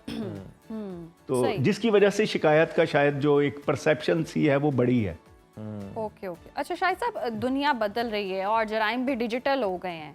FIA खुद को कितना अपग्रेड कर रही है? आपकी तहकीकात में टेक्नोलॉजी और कंप्यूटर्स का कितना अमल दखल है? जी, ये बहुत अच्छा क्वेश्चन है आपका, क्योंकि FIA ने इस मामले में बहुत सारे इकदाम किए हैं पिछले कुछ अरसे से। ख़ास तौर पे मैं अगर पिछले साल की बात करूं तो हमारा जो सबसे इम्पोर्टेंट जो स्टेप है उसमें जो हम पूरी जो कंप्लेंट्स आती हैं तो उसके लिए कंप्लेंट्स मैनेजमेंट यूनिट बनाया गया है, उसको अब सेंट्रलाइज कर दिया गया है। क्योंकि आपको पता है कि हमारे जो ये पाकिस्तान बड़ा मुल्क है, यानी कि इसकी आबादी क्योंकि बड़ी है, इसकी टेरिटोरियल जुरिसडिक्शंस भी हैं हमारी, तो कंप्लेंट्स बहुत ज़्यादा आती थी। तो उसके लिए एक कंप्लेंट मैनेजमेंट यूनिट बनाया गया है ताकि वो अब सेंट्रलाइज होती है और उसको ट्रैक करना आसान होता है, तो उसको इसी तरह सुपरविजन के लिए और उसको मॉनिटर करना आसान होता है चीज़ों को। अच्छा, उसके अलावा जी बात मुकम्मल कीजिए। दूसरा जो बड़ा इम्पोर्टेंट, मैं जल्दी से, शायद आपके पास टाइम कम हो, कंप्लेंट जो के अलावा जो केस मैनेजमेंट सिस्टम है एक हमारा पहले जो तफ्तीशी जाते थे और वो उनकी डिस्क्रिशनरी पावर, एक तो वैसे ही CRPC कानून में क्योंकि तफ्तीशी की डिस्क्रिशनरी पावर बहुत होती है, उसको कंट्रोल करने के लिए उसका क्लोज सुपरविजन ज़रूरी होती है और उसके लिए केस मैनेजमेंट सिस्टम एक बनाया गया है, और जिसमें एक ख़ास अंदाज से जो IO इन्वेस्टिगेशन अफसर होता है he has to update the system ताकि सुपरवाइजरी अफसर उसको देख सके। बिल्कुल शायद साहब, एक और चीज़, वक्त कम है, एक और चीज़ क्लियर कीजिएगा कि FIA से ही NCCIA बनी है, तो NCCIA के भी जो केसेस हैं क्या वो खुद से देखती हैं या वो भी FIA देखती है आजकल शिकायत से? मतलब शिकायत तो अब NCCIA को इसीलिए ये अलहदा किया गया था क्योंकि साइबर क्राइम बहुत ऑन द राइज था और वो एक अलहदा एक अलहदा अब वो बन चुका था, तो वो एजेंसी अलहदा की गई। लेकिन FIA ने उसकी जो इनिशियल फेजेस थे उसमें बहुत ज़्यादा हमारी कंट्रीब्यूशन है, हमने उसको जो इस्टेब्लिश करने में ख़ुद मैं भी डायरेक्टर साइबर क्राइम भी रहा हूँ और उसमें फिर मैंने ऑपरेशंस में काफ़ी काम किया है। तो हमारी जो इन्वेस्टिगेशन में हमारी बहुत सारी, शायद साहब फिर आप तो बड़े सर रेलिवेंट आदमी हैं, ये जो रिसेंटली केसेस हुए यूट्यूबर्स के और फिर उसके अलावा गुजरांवाला में भी अभी हमने एक वाकया देखा, NCCIA के अफसरान ने लोगों को उठाया, मारा पीटा, रकम वसूल की। सर अगर इतना अच्छा अकाउंटेबिलिटी का निज़ाम है तो फिर बिग ब्रदर को दरमियान में आने की क्या ज़रूरत पड़ रही है? दूसरी एजेंसीज क्यों इन्वॉल्व हो रही हैं? ये तो क्योंकि मेरा इसमें जो एक है, ये मेरी ज़ाती राय है कि इसमें क्योंकि वो एक नया फेज़ था, नए लोग थे और कुछ जो प्रेशर कंप्लेंट्स का बहुत ज़्यादा था। तो हम नॉर्मली जब आप अपने ही लोगों के खिलाफ ज़्यादा कार्रवाइयाँ करते हैं तो जो पब्लिक के जो शिकायत पर अमल जो होता है ना वो स्लो हो जाता है, जैसे अभी हुआ है। इसके बाद ये जो एक्शन लिए गए हैं, ये तो अदालतें बताएंगी बाद में कि ये इन एक्शंस का आया कि ये किस तरह का था। नो डाउट कि उसमें कंप्लेंट्स थी, मैं उनको ये उनकी करप्शन को डिफेंड नहीं करता किया भी नहीं, लेकिन ना मेरा ख्याल है कि इसमें क्योंकि ये नया इदारा बना था और इसमें वो सुपरवाइजरी मैकेनिज्म और इंटरनल अकाउंटेबिलिटी का मैकेनिज्म उस तरह मजबूत नहीं था जैसे FIA में है, तो इस वजह से ये काम हुआ है ज़्यादा, ये बिगड़े हैं काम। जी बहुत शुक्रिया शाहिद हसन साहब आपके वक्त का, और यकीनन इदारे जो हैं वो मुतहरिक हैं और मुख्तलिफ विंग्स हैं जो अपना काम सर अंजाम दे रहे हैं, और कहीं ना कहीं कॉन्सेप्ट था कि जी ये करप्शन से रिलेटेड, और FIA जब हम सुनते थे तो लगता था कि करप्शन से रिलेटेड कोई ना कोई कार्रवाई करते हैं, लेकिन जैसे हमने डिस्कस भी किया कि मुख्तलिफ विंग्स हैं जो मुख्तलिफ काम कर रहे हैं और आवाम को सहूलियात फराहम कर रहे हैं। प्रोग्राम में वक्त है ब्रेक का, देखते रहिए सुनो पाकिस्तान। प्रोग्राम में एक बार फिर से आपको खुशामदीद कहते हैं नाज़रीन। आज हम बात करेंगे कि ऐसे इदारे की जिसकी बुनियाद एक ज़ाती अलमिया के बाद रखी गई, लेकिन आज ये हज़ारों मासूम बच्चों की ज़िंदगी की उम्मीद बन चुका है। पाकिस्तान चिल्ड्रन हार्ट फाउंडेशन एक ऐसा इदारा जो दिल के पैदाइशी अमराज में मुब्तला बच्चों के इलाज में पेश है। साल 2010 में फरहान अहमद साहब को मालूम हुआ कि उनकी बेटी आयशा दिल के एक पेचीदा पैदाइशी मरज़ में मुब्तला है। तशख़ीस में ताख़ीर और महदूद मालूमात के बायस आयशा दूसरी सर्जरी से कबल ही इस दुनिया से रुखसत हो गई, मगर फरहान अहमद साहब ने अपनी ज़ाती तकलीफ़ को एक मिशन में बदल दिया और 2012 में पाकिस्तान चिल्ड्रन हार्ट फाउंडेशन का बाकायदा आगाज़ किया ताकि कोई और बच्चा इलाज की कमी के बायस जान ना गंवाए। आज हमारे साथ मौजूद हैं पाकिस्तान चिल्ड्रन हार्ट फाउंडेशन के CEO वॉलंटियर फरहान अहमद साहब। फरहान साहब खुशामदीद कहते हैं सर आपके प्रोग्राम में। फरहान साहब, सबसे पहले तो आपकी बेटी आयशा का हमने जिस तरह से जिक्र किया और हम देखते हैं कि कुदरत के ये कुछ राज हैं। कुदरत आपको किसी मुश्किल में जब मुब्तला करती है तो दूसरों के लिए खैर होती है, जो कि आपके ज़रिए कुदरत तकसीम करवाना चाह रही होती है। अपने हॉस्पिटल के हवाले से बताइएगा, अपनी जर्नी के हवाले से हमें बताइएगा। आपका हॉस्पिटल जो है उसकी OPD जो है वो स्टार्ट हो चुकी है और जल्दी वहाँ पर ऑपरेशंस भी स्टार्ट हो जाएंगे। जी बहुत बहुत शुक्रिया। असल जो चैलेंज है ना जी, वो जैसे आपने बताया कि क्वांटम ऑफ डिज़ीज़ और लेट डायग्नोसिस का बहुत ज़्यादा है। तो जब आयशा का हमें पता चला तो उस वक्त पहला स्ट्रगल ये थी कि फाइनेंशियल रिसोर्सेज होते हुए भी आप किसी सही फिजिशियन तक नहीं पहुंच पाते। पर अल्लाह की शान, वो आयशा की पहली सर्जरी ठीक हो गई। सेकंड सर्जरी में अल्लाह को कुछ और मंजूर था। जैसे आपने कहा कि अल्लाह के राज अल्लाह जानते हैं और वही हम सब के लिए बेहतर होता है। तो बहरहाल जी हमने फिर फोकस किया पाकिस्तान चिल्ड्रन हार्ट फाउंडेशन पर और शुरू में हमारा पहला चैलेंज था कि हमें कोई जानता नहीं हमें क्या करना चाहिए। तो फिर हमने अपने करीबी दोस्तों से, फ्रेंड्स से पैसे लेकर और बच्चों की ट्रीटमेंट का एक निज़ाम बनाया।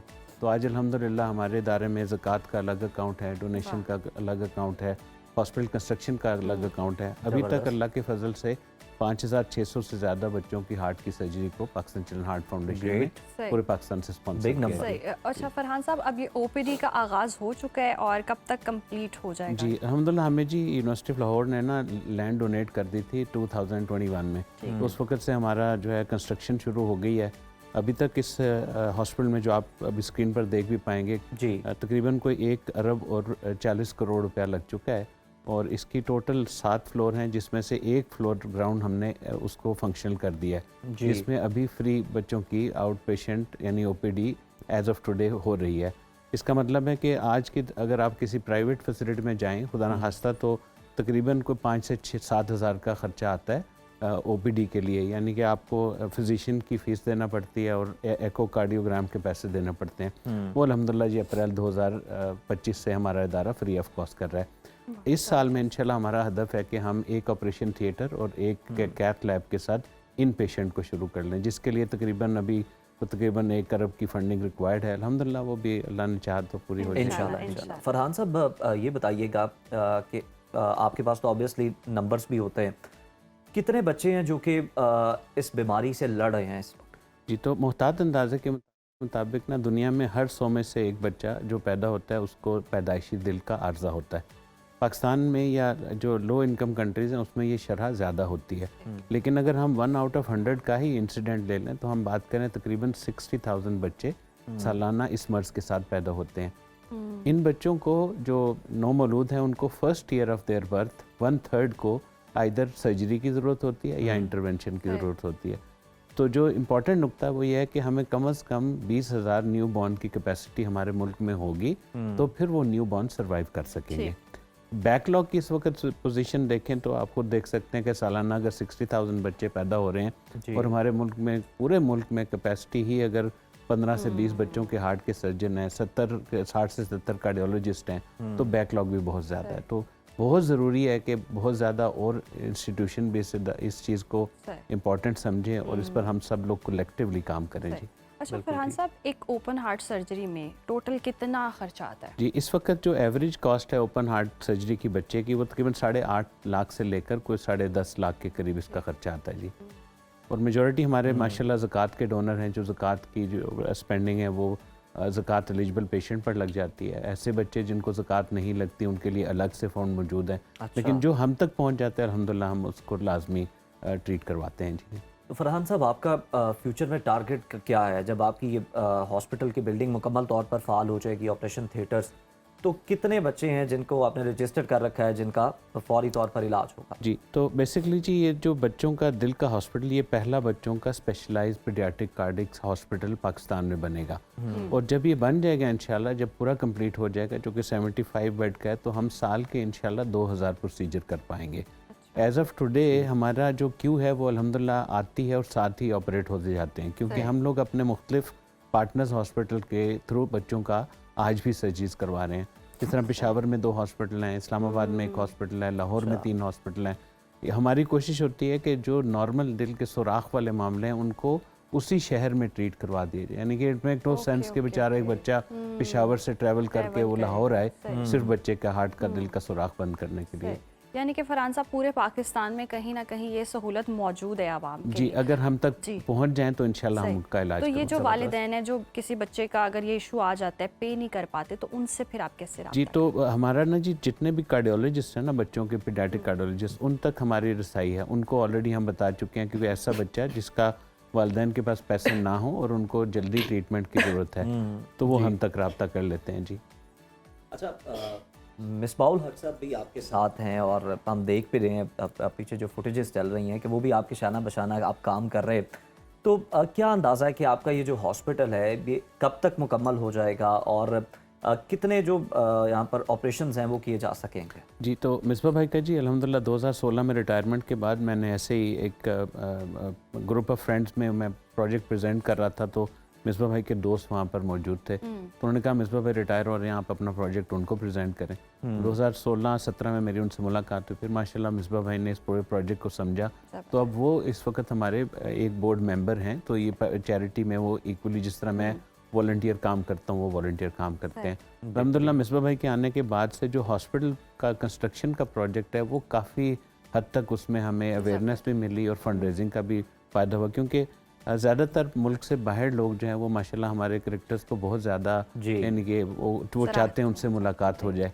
तो यूएस के अंदर हमारी एक रजिस्टर्ड चैरिटी है, यूके में रजिस्टर्ड चैरिटी है, कनाडा में रजिस्टर्ड चैरिटी है। तो मिसबा भाई अल्हम्दुलिल्लाह मतलब बगैर हमसे कोई चार्जेस लिए हम लोग जाते हैं वहाँ, पैसे इकट्ठे करते हैं। तो जब इंशाल्लाह ये हॉस्पिटल बन जाएगा तो फिर हम साल के तकरीबन 1000 बच्चों की हार्ट की सर्जरी कर पाएंगे और 1000 के करीब इंटरवेंशन कर पाएंगे। फरहान साहब बतौर रज़ाकार आपका इस फाउंडेशन में क्या किरदार है उसके बारे में? तो जी मैं एज ए वॉलंटियर काम करता हूँ। अल्हम्दुलिल्लाह मेरा आईटी की कंपनी है जहाँ से मेरा घर का खर्चा चल जाता है। तो मैं मेरा मतलब फोकस है कि हम जल्द अज जल्द ये हॉस्पिटल का जो सिलसिला है वो कंप्लीट हो और फिर इंशाल्लाह हम प्रोफेशनल लोगों को एज ए CEO लेकर आएँ। अभी आपको पता है कि हमारे पास जितने भी लिमिटेड रिसोर्सेज हैं, हम चाहते हैं कि वो सारा का सारा पैसा या बच्चों की हार्ट की ट्रीटमेंट पर लग जाए या बच्चों के हार्ट के हॉस्पिटल पर लग जाए। अच्छा, तो आप फंड रेजिंग जो है वो किस तरह से करते हैं, उसका क्या तरीक़ाकार है आपका, क्योंकि आप बता रहे हैं कि आपके डोनर बैरून मुल्क में भी है? जी, तो अल्हम्दुलिल्लाह हमारे जी रजिस्टर्ड चैरिटीज़ हैं यूएस में, यूके में, कनाडा में। तो हम साल में 3 दफ़ा ट्रैवल करते हैं। तो कोई ना कोई सेलिब्रिटी हमारे साथ होती है, मोस्टली मिसबा भाई साथ होते हैं। फिर हम जाते हैं वहाँ, हमारे को 30 चैप्टर हैं यूएस के अंदर, हर चैप्टर में लोग वॉलंटियर के तौर पर काम करते हैं। तो हमारे जाने से पहले शेड्यूल तय होते हैं, हम जाते हैं वहाँ पर लोगों को इकट्ठा करके प्रोजेक्ट बताते हैं। फिर हम उनके रिप्रेजेंटेटिव्स को कहते हैं कि आप पाकिस्तान आएँ और आप देखेंगे प्रोजेक्ट की क्या सूरत हाल है। तो एक तो ये फंड रेजिंग का काफ़ी एक्टिव।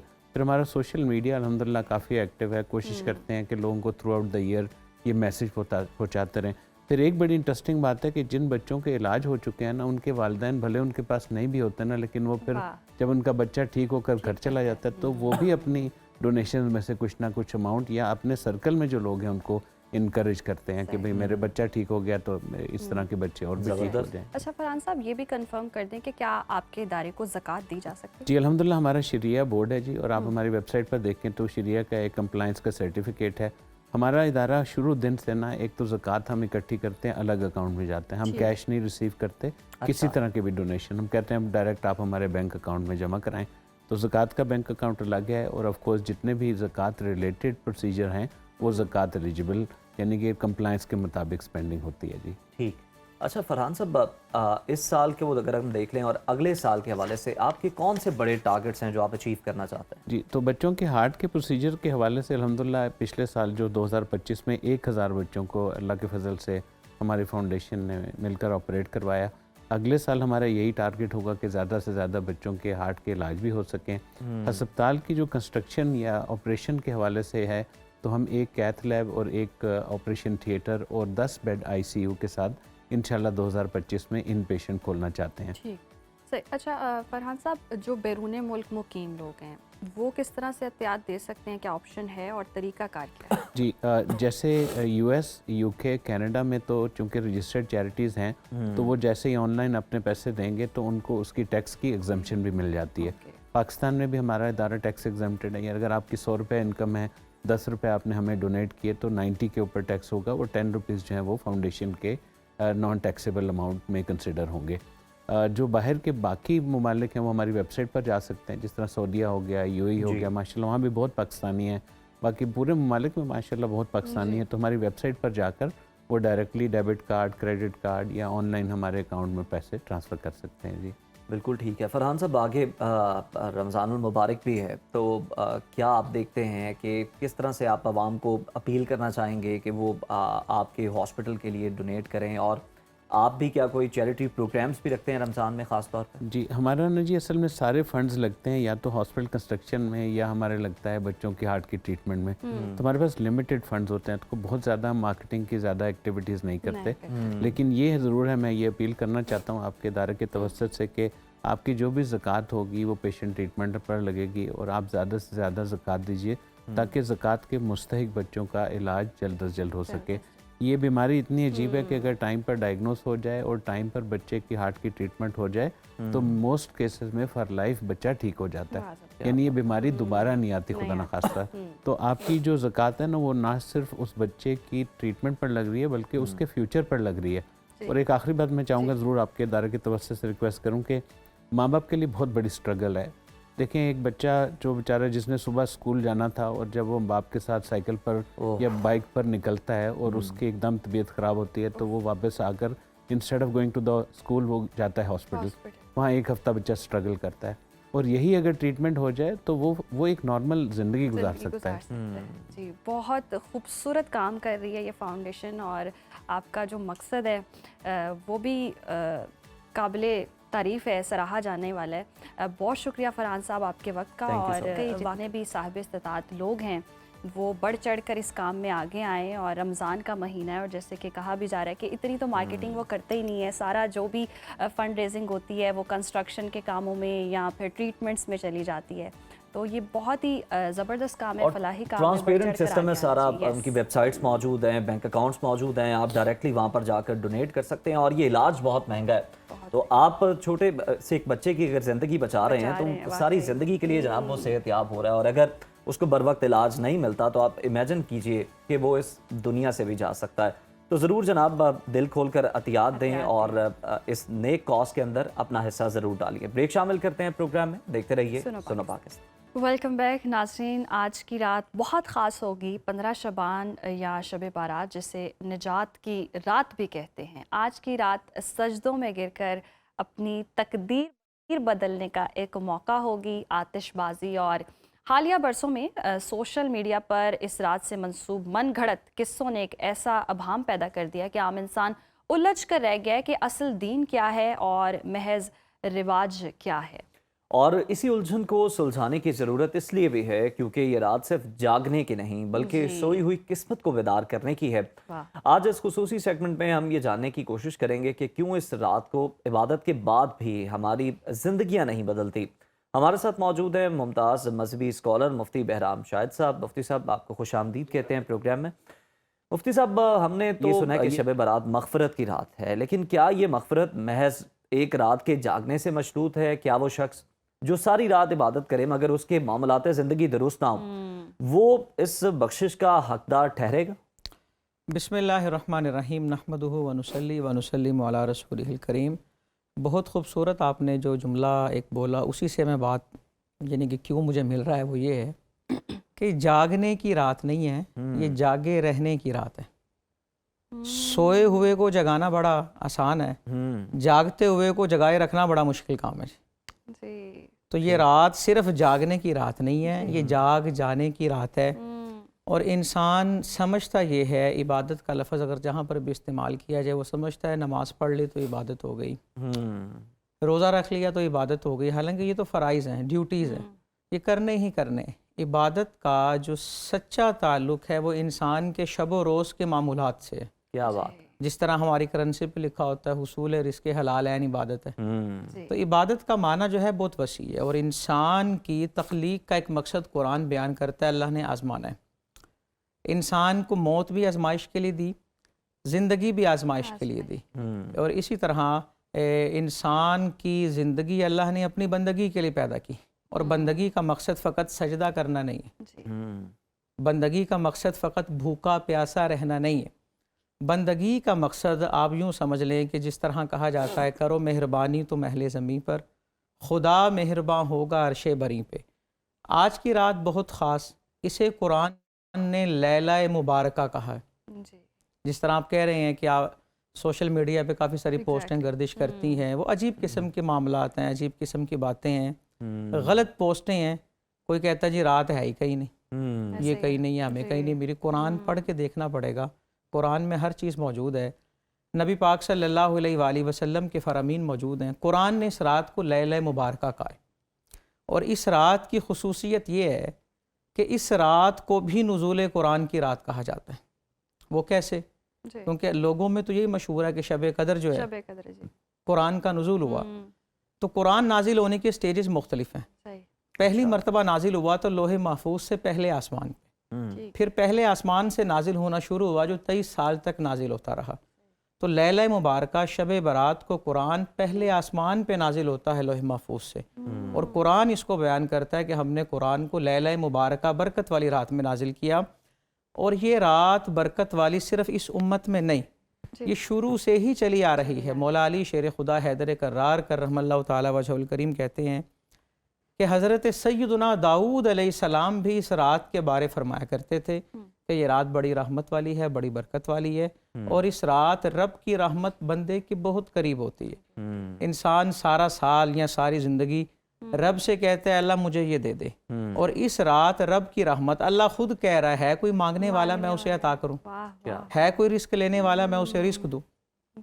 और इसी तरह हज़रत दाऊद अलैहिस्सलाम से एक रिवायत ये भी है, वर्स करने लगे या अल्लाह क़यामत के दिन जिस मीज़ान पे अमल तुलेगा वो कितना बड़ा होगा, मैंने उसे देखना है। अल्लाह ने हिजाबात हटाए, हज़रत दाऊद ने जब देखा ना तो इतना बड़ा तराजू था कि मदहोश हो गए, होश ना रहा। जब होश आया अर्ज़ करते हैं या अल्लाह किन की नेकियां होंगी जो पूरा पूरा पलड़ा भरेंगी, सारी कायनात भी रख दें तो एक कोना ना भरे। तो अल्लाह फरमाने लगा है दाऊद आपने अभी मेरा मीज़ान देखा है, मेरी रहमत नहीं देखी ना। अल्लाह की रहमत बड़ी वसी है। आज की रात सिर्फ समझ लें नवाफिल पे जोर देने की रात नहीं। आज की रात ये नहीं है कि त्यौहार आया मनाया और ख़त्म, उसके बाद पता ही कुछ ना हो, जिंदगी में कोई तब्दीली नहीं कोई ये रात इस बात की रात है कि इंसान इस रात में अपना एहतिसाब करे, अपने आप से गुफ्तगू करे कि मुझे किस लिए बनाया गया और मैं क्या कर रहा हूँ। हमारा नफ्स जो है ना वो काम बहुत जल्दी कर लेता है जिसमें वाह वाह और बल्ले बल्ले हो। मिसाल के तौर पे हम आसानी से आज की रात कब्रिस्तान भी चले जाएंगे, बेरी के पत्ते भी ढूंढ लाएंगे, गुस्ल भी कर लेंगे, आसानी से तस्बीह नमाज भी पढ़ लेंगे। लेकिन बड़ा मुश्किल होगा अगर किसी को कहा जाए कि बूढ़े माँ बाप के पास 1 घंटा आज की रात गुजारना है और सिर्फ उनसे ये पूछना है कि अपने दिल की बात बताएं, अपने दिल का हाल सुनाएं। ये काम बड़ा मुश्किल होगा। आज अगर किसी को कहे ना नंगे पाँव चादर लेके जाना किसी मज़ार पे 6 घंटे चलना, हो कहेगा जी मैं तैयार हूँ, ढोल के पैसे भी मैं दूंगा। लेकिन उसे कहें उसी एहतराम के साथ अपनी माँ, अपनी खाला, अपने किसी बुजुर्ग के लिए चादर लेके जाना, वो कहेगा जी हालात अच्छे नहीं, दुआ करो अल्लाह तौफीक देवे। मुफ्ती साहब एक ये भी होता है, अभी मैसेजेस की भरमार भी शुरू हो जाएगी, माफी वाली भी शुरू हो जाएगी, और फिर वो पैकेजेस पूरे आते हैं, इतने नवाफिल पढ़ने हैं, ये दुआ करनी है, इतने तस्बीह पढ़ेंगे तो आपकी दुआ कबूल हो जाएगी, सालों का आपको सवाब मिलेगा। बराबर कोई रिवायत देखिए, टारगेट नहीं है ऐसा कुछ भी। अच्छा, ऐसा कोई टारगेट नहीं है। हजरत अली फरमाते हैं, ये बड़ी सही रिवायत है, वो कहते हैं कसरत की फिक्र नहीं करनी, अच्छा, कबूलियत अमल का एहतमाम करना। अब 1000 रकत पढ़ लें कबूल ही ना हो, 2 रकत पढ़े वो कबूल होने चाहिए। ये तमाम भी तो बताएं ना फिर हमें। अच्छा, यानी कि एहतमाम कसरत नहीं, कबूलियत का एहतमाम। और कबूलियत के एहतमाम के लिए जो एक बुनियादी शर्त है वो है खुलूस। कुरान भी कहता है फदउल्लाह मुखलिसीन लहुद्दीन, खालिस होकर अल्लाह को पुकारो। अब खुलूस क्या है? हर बंदा कहेगा जी मैं खुलूस रखता हूँ। खुलूस क्या है? खुलूस का मतलब ये है आदमी को अपने अमल का मुआवजे की तलब ही ना हो। ये खुलूस है जी। इंसान नमाज या अल्लाह की बंदगी इसलिए ना करे कि जन्नत मिले और इसलिए भी ना करे कि जहन्नम से बचूं, सिर्फ अल्लाह के लिए वो काम करे, उसकी बड़ाई बयान करे। उसकी बड़ाई, कसरत की बजाय कबूलियत का एहतमाम करना है। और कोई टारगेट पूरा करना मकसद नहीं है कि टारगेट बाज़ औक़ात सिर्फ ज़बान से दोहराते रहे, माफ़ी के मैसेजेस आ जाएंगे, वो कहते हैं साल का पैकेज लग गया, अब साल तक जो मर्जी करते रहो, अब अगले साल माफ़ी मांग लेंगे। ऐसा कुछ नहीं। 2 मिसालें। सबसे पहले तो बात समझें, माफ़ी के लिए 3 बुनियादी शर्तें, उसके बगैर माफ़ी नहीं होती। मिसाल के तौर पे आप अगर किसी को कहें जी माफ़ी मांगे और वो कहे जी मलक साहब तो कहते मांग रहे हैं, तो आप मुझे ये बताएं वो माफ़ी मांग रहे हैं? नहीं, वो तो अदाकारी कर रहा है। माफ़ी मांगने के लिए 3 शर्तें। नंबर 1 है इल्म, नंबर 2 नदामत, नंबर 3 इरादा। इल्म का मतलब है वो एतराफ़ करे उसने किया क्या है, उसने गलती की है। बंदे क्या कहते हैं जी मैंने गलती कोई नहीं की लेकिन मैं फिर भी माफ़ी मांग रहा हूँ क्योंकि मुझे निभाना आता है। ये इस तरह माफ़ी नहीं होती। फिर नदामत, उसको पछतावा हो कि मुझे ये नहीं करना चाहिए था। और तीसरे नंबर पे है इरादा, कि वो इरादा करे कि मैं आइंदा ऐसा नहीं करूँगा। सिर्फ ज़बान से दोहराता रहे। इमाम गज़ाली ने बड़ी खूबसूरत मिसाल दी। वो कहते हैं आप किसी धोबी को कपड़े दें, वो आपके कपड़े सामने रख के बड़ी तस्बीह पकड़ के बैठ जाए और वो कहे धुल जा धुल जा, सवाब मिलेगा, तो कपड़े नहीं धुलेंगे। कपड़े धुलेंगे? आपने फरमाया नहीं धुलेंगे। ये बहुत बड़ा नाम है इमाम गज़ाली रहमतुल्लाहि तआला अलैह का। जब इस तरह उसके बोलने से कपड़े नहीं धुल रहे, इसी तरह हमारी तस्बीह फेरने से दिल का जंग नहीं धुलेगा जब तक अमल नहीं करेंगे और अमली कोशिश नहीं करेंगे। नबी पाक सल्लल्लाहु अलैहि वसल्लम का मामूल क्या है इस रात को? आप अगर रिवायात देखें, अहदीस देखें, शाबान को तो वैसे ही आपने अपना महीना कहा और शाबान ही वो महीना जिसमें आयत दुरूद नाजिल हो रही है। शाबान ही वो महीना है जिसे रमज़ान का सदर दरवाज़ा कहा जा रहा है, रमज़ान में दाखिले का रास्ता कहा जा रहा है। और हज़रत शेख अब्दुल कादिर जिलानी कहते हैं शाबान के लफ्ज़ को ही देख लो, वो कहते हैं ये शाबान एब्रीवेशन है, इसकी फुल फॉर्म कुछ और है। शीन से मुराद शरफ है, ऐन से मुराद उलूब है, बा से मुराद बिर नेकी है, अलिफ से मुराद उल्फत है, नूर से मुराद नूर है। वो कहते हैं इसको फुल फॉर्म में लेके जाएं, ये सारी आदात अपने अंदर अपनाएं तो आपको शाबान का मज़ा आएगा। बकौल शायर मशरिक, कहारी, गफ़ारी, कुद्दूसी, जबरूत, ये 4 अनासिर हों तो बनता है मुसलमान। और ये राज किसी को नहीं मालूम के मोमिन, कारी नज़र आता है हकीकत में है कुरान। और ये हदीस से बात साबित है कि इंसान जब कुरान पढ़ता है वो कारी नहीं होता, वो खुद कुरान होता है। लेकिन उसे इस कैफियत में डूब के कुरान पढ़ना चाहिए। शेर खुदा कहते हैं कि मेरा जब ये दिल करता है मैं रब से कुछ अर्ज़ करूँ तो मैं नमाज शुरू करता हूँ, और जब मेरा दिल ये कहता है रब मुझसे कुछ कहे तो मैं कुरान शुरू करता हूँ। इंसान कुरान ये समझ के पढ़े रब मुझसे बातें कर रहा है। नमाज इसलिए पढ़े कि मैं अल्लाह से गुफ्तगू कर रहा हूँ। इंसान सारे मामलात करे। नफल को तो मख्फी रखने का हुक्म है। हमारे नफल कबूल तब होंगे जब वो छुप के किए जाएंगे, और फ़राइज़ को अदा करते हुए सरेआम करना चाहिए। किसी से पूछे ना जी अपने इशा पढ़ी है कि नहीं, वो कहता मेरे ते अल्लाह दा मामला है। और सलातुत तस्बीह में वो कहेगा जी कब जमात हो रही है, मैंने आना है। क्यों? उसको पता है भी सलातुत तस्बीह ज़रा मुश्किल है, मैं सीखूंगा कैसे। और कारी साहब के पीछे खड़ा हो जाता हूँ, वो पढ़ेंगे और हमारी भी हो जाएगी। हालांकि हमारा उल्टा मामला चल रहा है ना। उसकी वजह क्या है कि हम इसे सिर्फ एक रस्म समझ रहे हैं, हालांकि ऐसी रस्म नहीं। मुफ्ती साहब, जहाँ पर आप कह रहे हैं कि नफली इबादत पर जोर होता है और चले वो भी आपको अलग थलग होकर करनी चाहिए, खलवत में करनी चाहिए, रोज़े के हवाले से क्या अहकामात हैं? जो रोज़ा रखता है वो दूसरों को कह रहा होता है तुमने रोज़ा नहीं रखा, तुमने बड़ा अहम दिन मिस कर दिया है। तो देखिए फिर वही बात, नफल के अंदर अगर किसी ने नफली इबादत की है तो अगर वो किसी को जताता है तो उसकी ज़ाया हो जाएगी, अपनी भी ज़ाया हो जाएगी। उसको तो छुपाने का हुक्म है ना। ठीक है, वो पूछ इसलिए रहा है आपने रोज़ा रखा है कि नहीं, ताकि वो बता सके मैंने रखा है। ठीक है ना।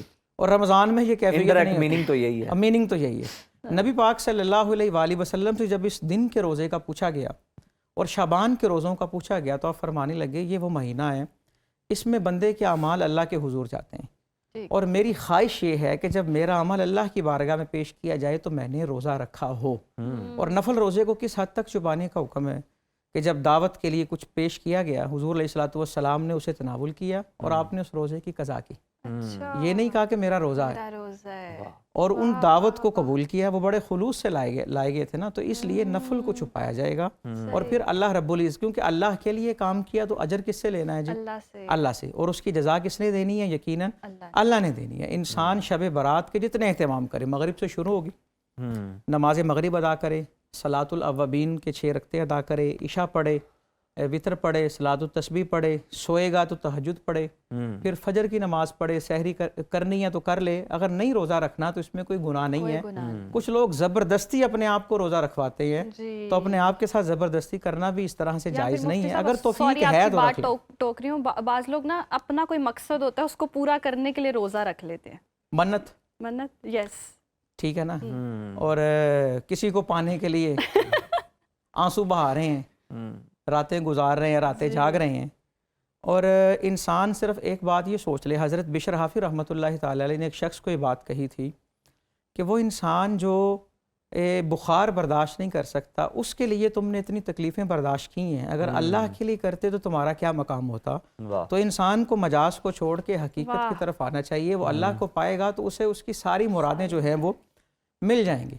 बाज़ औक़ात क्या होता है, इशफाक अहमद मरहूम ने बड़ी शानदार बात लिखी है। वो कहते हैं अल्लाह रब्बुल इज़्ज़त की रहमत हमें फूलों का टोकरा देना चाह रही है, और हम एक फूल की ज़िद लगाए बैठे होते हैं। हम अल्लाह के हुजूर दुआएं करें, दुआ मोमिन का हथियार है, दुआ से बेहतर काम ही कोई नहीं। लेकिन वो इस तरह से दुआ ना करें कि हम खुद मगलूब हो जाएं, हमें बाकी किसी चीज़ की परवाह ही ना हो। और ये बात भी इस समझ लें रात के तवस्सुल से मैं अर्ज़ करूँगा, लोग कहते हैं जी मोहब्बत है, क्या करें, मजबूर हैं। तो मैं सिर्फ ये अर्ज़ करूँगा, मोहब्बत में और हवस में फ़र्क होता है। इंसान मोहब्बत में मजबूर नहीं होता, हवस के हाथों मजबूर होता है। इस चीज़ का फ़र्क करें और हमारी ज़िंदगी का जो मकसद है उसकी तरफ आएँ। और अल्लाह के नबी पाक सल्लल्लाहु अलैहि वसल्लम की ज़ात है जिनकी हमने इताअत करनी है। हम देखें उन्होंने अपने शब रोज़ किस तरह गुजारे, इस रात को किस तरह गुजारा, और शाबान के महीने को किस एहतराम के साथ आपने मनाया। खूबसूरत, बहुत ज़बरदस्त, बहुत शुक्रिया आपका मुफ्ती साहब। और बिल्कुल नाज़रीन, आज की रात बड़ी मुबारक रात है और आप भी इसका एहतमाम करें, दिल से इबादत करें। और लोगों से अगर माफ़ी तलाफ़ी आपने करनी भी है तो खुलूस नीयत से आप उनसे माफ़ी मांगें, और कोशिश करें कि ये रात जो आप इबादत करें उसके बाद आपकी ज़िंदगी में भी कोई तब्दीली आए। ये तब्दीली सिर्फ एक रात तक ना हो। माफ़ी मांगने का ये मकसद ना हो कि कल से दोबारा शुरू करें, कल से दोबारा आप अपनी इस्लाह कर लें, अपनी ज़िंदगी को जनाब आप सही समत में ले चलें। प्रोग्राम से मैं इजाज़त दीजिए, कल दोबारा आपसे मुलाकात होगी, तब तक के लिए अल्लाह ने के बाद।